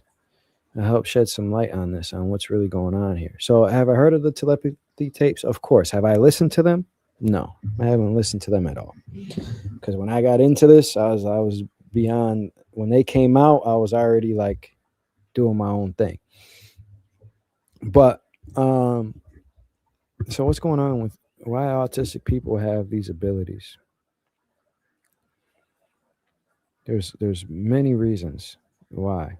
All right. One, they're not conditioned not to. This is one aspect of it. They're not conditioned not to. So they do have abilities. We all come in here with these abilities. The reason why we don't is because we're taught to shut them off. From a very young age, you go to school, you're not taught about chi, you're not taught about telepathy, and your parents weren't taught about it. So even before you go to school, you're still not taught these things. If you were taught chi, how to manipulate energy, how to do telepathy from the time you were born, your skills will be sharp by the time you're 5, 6, 7. This is why kids can see with their eyes closed and things like that. You see, so when you're not conditioned, we all have these gifts, we all have these skills. You guys have to understand, we all have this. We've just shut them off. Right? So that's one aspect of it. They're not conditioned. They are not conditioned here.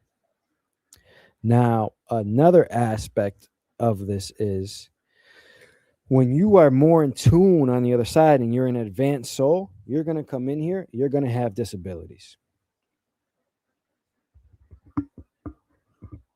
Advanced souls have some type of like learning disability. Now, it can be either way. Like you can be an advanced soul and just be highly intelligent because you've had a lot of big experiences and you know how to think and things like that. That's one aspect of it. But if you've been a soul that hasn't had a lot of human incarnations and you're just fresh and in tune with the other side, like you've just been in the higher realms the whole time and you come in here, a lot of time you can't have like what's perceived to be called a disability, but is it really? No, you just can't operate in this matrix. Like, ain't nothing wrong with it. Like, if you can't read, like it's all right. Like, shit only exists here. It's not a real issue. Or if you can't operate in this human body, like, all right, why is that an issue?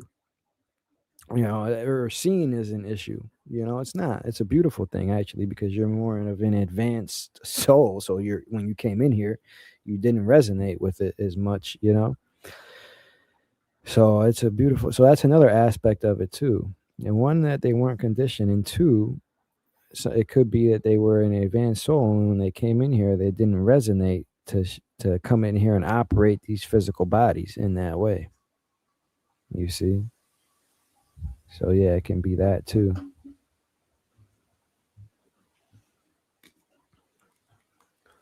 Who are the beings that never left Earth other than the humans?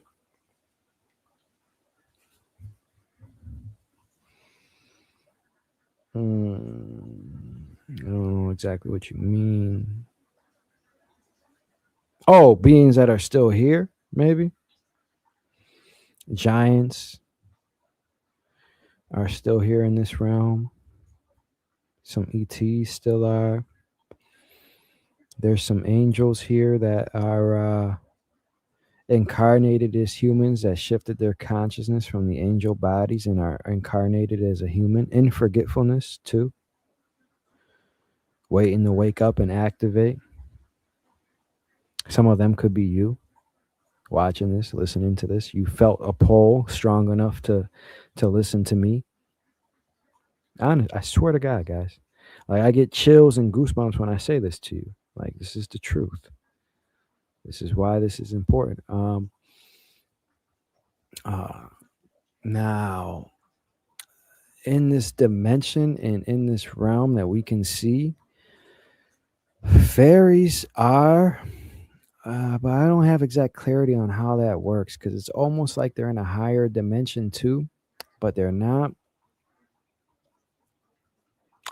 Elves, it's like the same thing with elves too. Like, more so elves are like in a higher dimensional frequency here. But I know for sure giants, there's some angels. And then on the other side of the ice wall, like everything. Like there's like everything. But on these 6 continents, like if that's what we talking about, Earth is like these 6 continents that we know of. There's giants still here in those things. There's some and then like gnomes, I don't know if they're here. They're like on the other side, like in a higher vibration. But like they are still here, but like they're not at the same time. But for sure, I know there's giants here. ETs in the oceans, in the mountains. For sure. For sure. My buddy in Egypt seen one in the desert. Brazil, Peru. It's where a lot of these things are. The Amazon, a lot of things are hiding there. And in the Middle East. Why do you think there's so much turmoil there?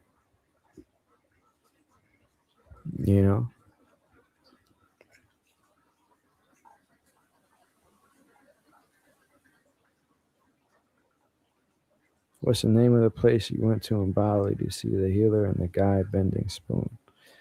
I don't want to put that out there. It's a little private.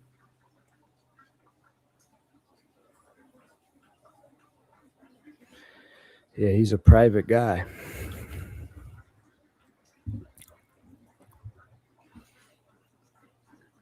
What have I seen over the ice wall in my OBs? Well, I've been to Neo Soul. That's the place that I've been to the most and that I've seen the most. I've been to other places, and at the time, I didn't know where it was, but it was beyond on the ice wall, and I now know that because of the frequency of it.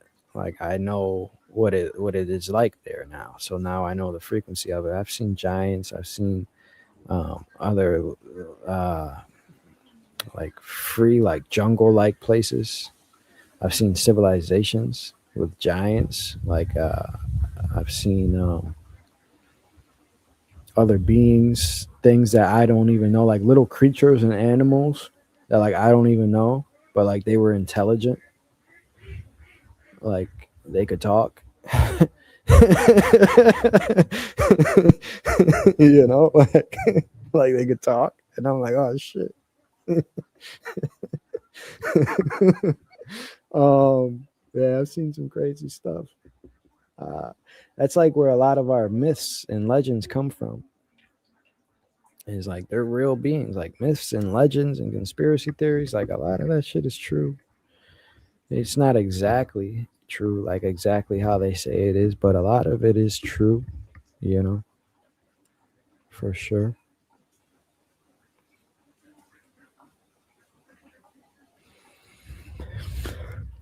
How many beings and races have you encountered in OBE and how they appear in your experience? How many? I don't know. I've never really counted, but I have seen quite a few.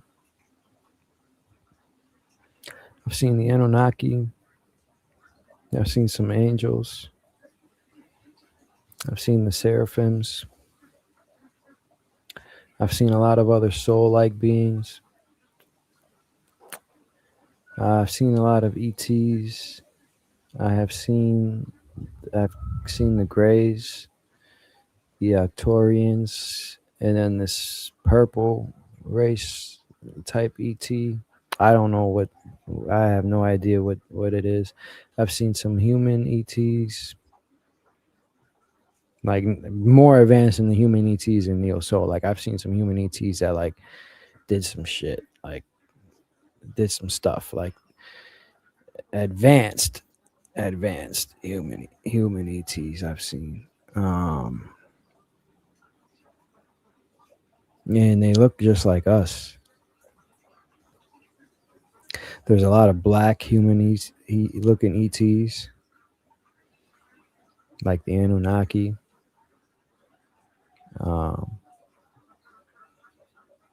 Yeah, I've seen a lot of races. The dragons.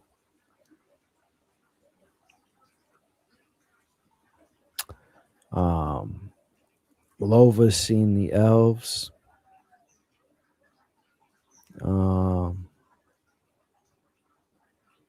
What else?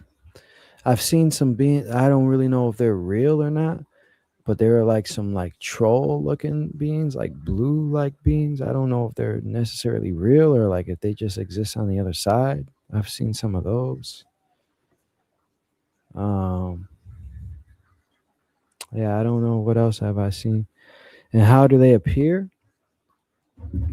Different ways. So like there's all different ways. So how can I explain this to you? So sometimes when you're out, they'll just be there. Like that blue troll looking like being like he was just there one time. Seraphims were just there in my room sometimes. What else? The giants, I actually like went there and seen them. The first time I seen the ETs when they came, like I set it up with one of my friends. I was like, all right, I want to meet somebody, and they came that way. They just pulled up to my house and came in and talked to me and gave me some truth about the universe. Yeah, they come in different ways. The coolest way to experience this is probably like realm 3, because when you go there, it's like open. It's like there's time. Like if you go there when it was open, like like you'll see other beings just there. Like it will be just like here, but like it'll be like other beings just there chilling. Like you'll see a whole bunch of stuff. You can see it that way.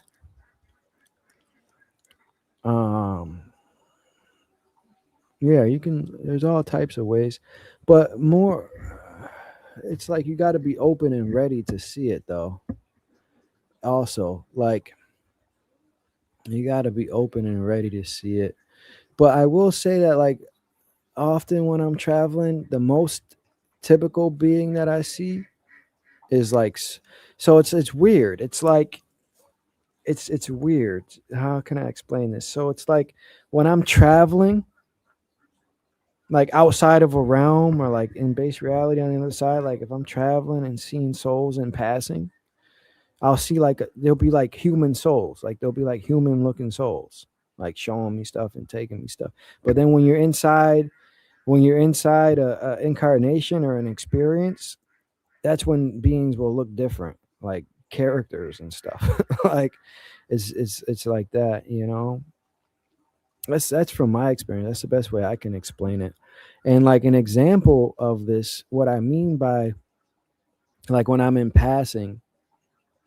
So like I was with Francis a couple times. When I'm with him and he's like setting me up with an experience, it's like we're walking and we're talking and he's a human looking soul, you know. He looks human, you know, and but he's in soul form. Like I know he's in soul form. Like I know he's not in an incarnation. I know like he's not in a physical, like you just know, okay, this is a soul, like in his true divinity, you know, like you just know that. Now he'll be setting me up and he'll be talking to me about experiences and stuff, and then like when I go into the experience, now I'm in there with other characters and things, and then you'll know like, okay, I'm in a realm or an experience or something. Like now you know they're not like soul form. Like it kind of feels like that. It's like the best way I can explain it. I hope that makes sense.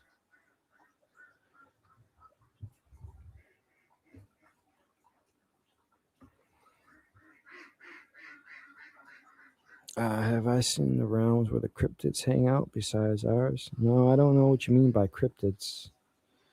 Michigan cryptid. What's a cryptid? I'd love to know.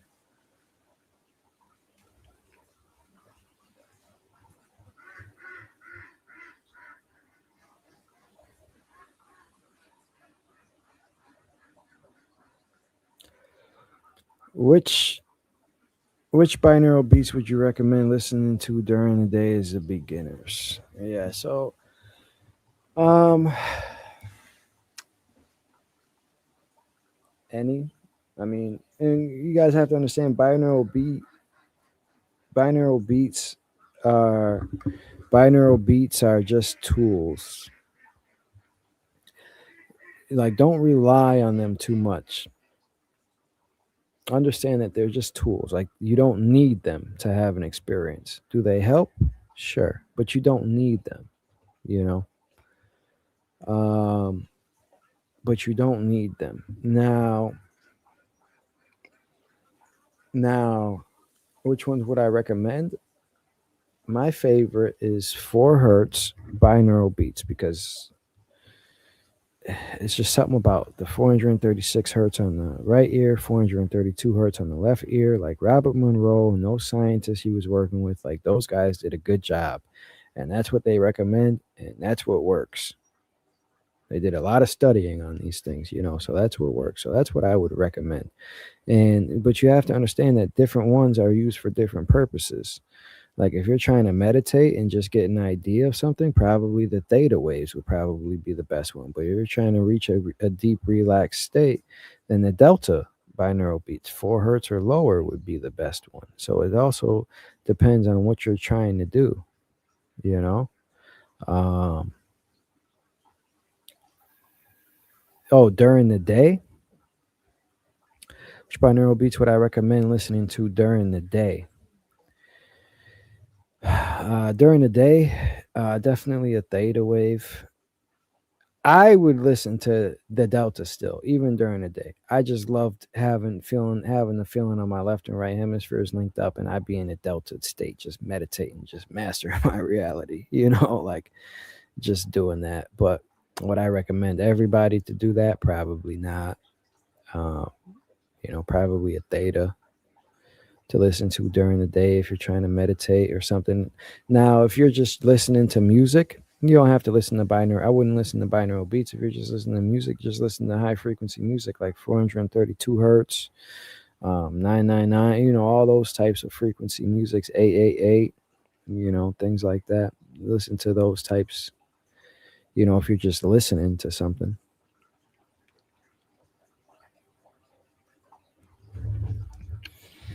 When we dream, is it possible the character in the dream is not ourselves? The eyes we look through, can it be someone else? No, I'm probably going to say it's probably you. I'm probably going to, no, I don't think so. I've never done it or seen that. I'm going to chop it up and can I give you a definitive answer and say, can it not be somebody else? No, but I have never experienced that.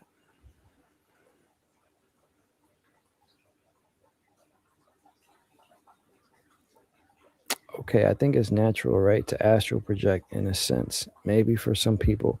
But is that thing for everybody? Okay, I think it's natural, right, to astral project in some sense, maybe for some people.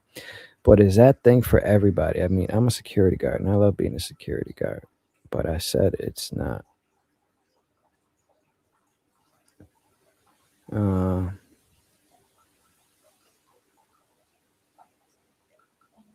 Yeah, if you're asking, is astral projection or out of body experience for everybody? Yeah, it's going home. Depends on what level of consciousness you're in. If you're in a state of consciousness where you're really embedded here in the matrix, it's probably not for you at that time.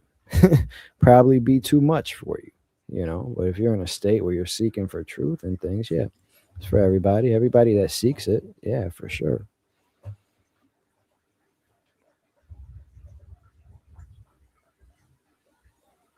Does that mean the speed of light and things like that they use to prove things like simulation theory are also false? I hate simulation theory and definitely want you to explain why it's BS. I don't know what you mean, like simulation theory exactly. Like, which theory are you referring to, and things like that. That's a real human perspective. Now, is this you can describe this as a simulation? But I would go ahead and say anything that any physicist or scientist is doing to prove something is just not it. I was shown that in an out of body experience how foolish it is to try to, or how foolish we currently are, and how our information here is very limited. I was shown that. I mean, it made sense. It might not make sense to everybody listening, but to me, I get it. Like, it was like, okay, stop looking for answers here, look for answers out there. Like I already know everything, right? But when people say this is a simulation theory, they're more correct in that when they say that than when they say it's the universe or how the science says it. Now, is it actually a simulation? No, it's not. This is a real experience. This is a manifested thought form, a manifested prism of light that we are in for a collective experience. For a collective experience, you see. Now, so I'm going to go ahead and say that the way the simulation theory that you're speaking about is probably definitely 100%, BS. 100%, it's just not that. It's definitely a real experience.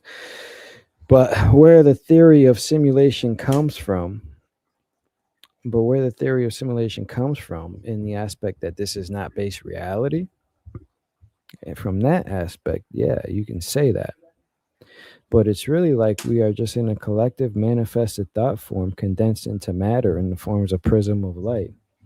You see, through physics is getting into this through the particle waveform to all these different waveforms and things like that. That is true. But it's really just a manifested thought form, and it's condensing the prisms of light, and we come in here for an experience. Like anything outside of, like, that's the truth, you know.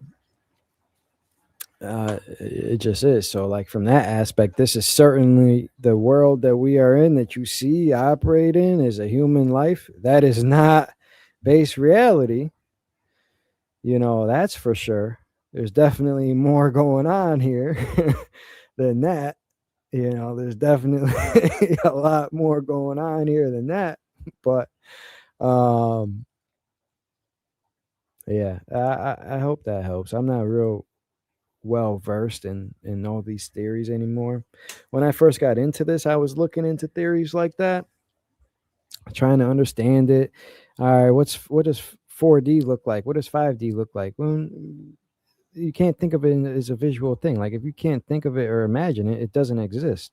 If you think of something, we're all pulling from the field of all things all the time. Our brain is just a receiver. So when you're trying to think of something, you're pulling from the field of all things at all time. So if you can't see it, it's because it doesn't exist. So 4D, like the tesseract, the four-dimensional cube, the tesseract, that does not exist. Like the other side's still like 3D, you know. So like, you know, that doesn't really work. But yeah. Yeah. So what did it show you, Andre, in your mission? That's personal. I'll keep that to myself. But I understand why you're asking and things like that. I'm essentially doing it, you know. I'll say that.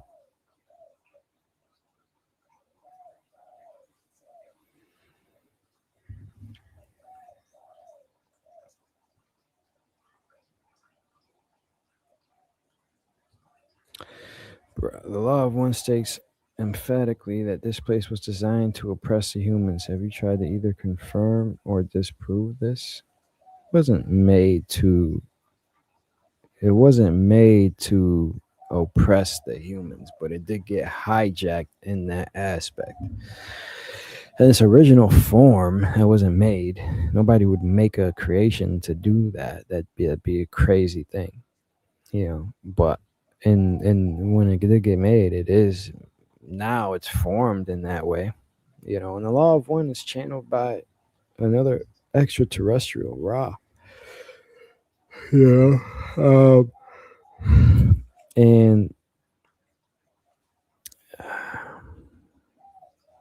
how much truth do I want to give you guys here? I'll leave it at that. But no, this place isn't designed to oppress the humans.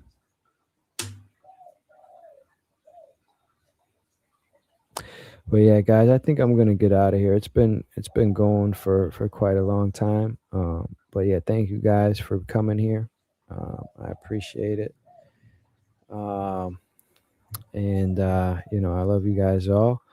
And then just have a and more than just an extra. It's not, guys. That's what he says. Entity in the highest realm. He's not an entity from the highest realm. He's not. That's false. But all right, guys. I appreciate you guys, and yeah, you guys have a great day. And remember who you are, your divinity, and avoid the traps. Avoid the misconceptions. The only truth that you guys need to know is that you are your own ultimate authority. The other side is real, and you guys can experience it for yourself. Anything outside of that is just information and ultimately can be manipulated. So just get out there and experience these things for yourself. That's what it's about. And deep work on deprogramming yourself and trying to get to the ultimate truth and experience this for yourself. All right. So that's all I have. As always, remember, stay grounded, stay curious, and always remember, you are not just in the game, you are the one controlling it. I'm the Alchemist, and I'll see you on the other side.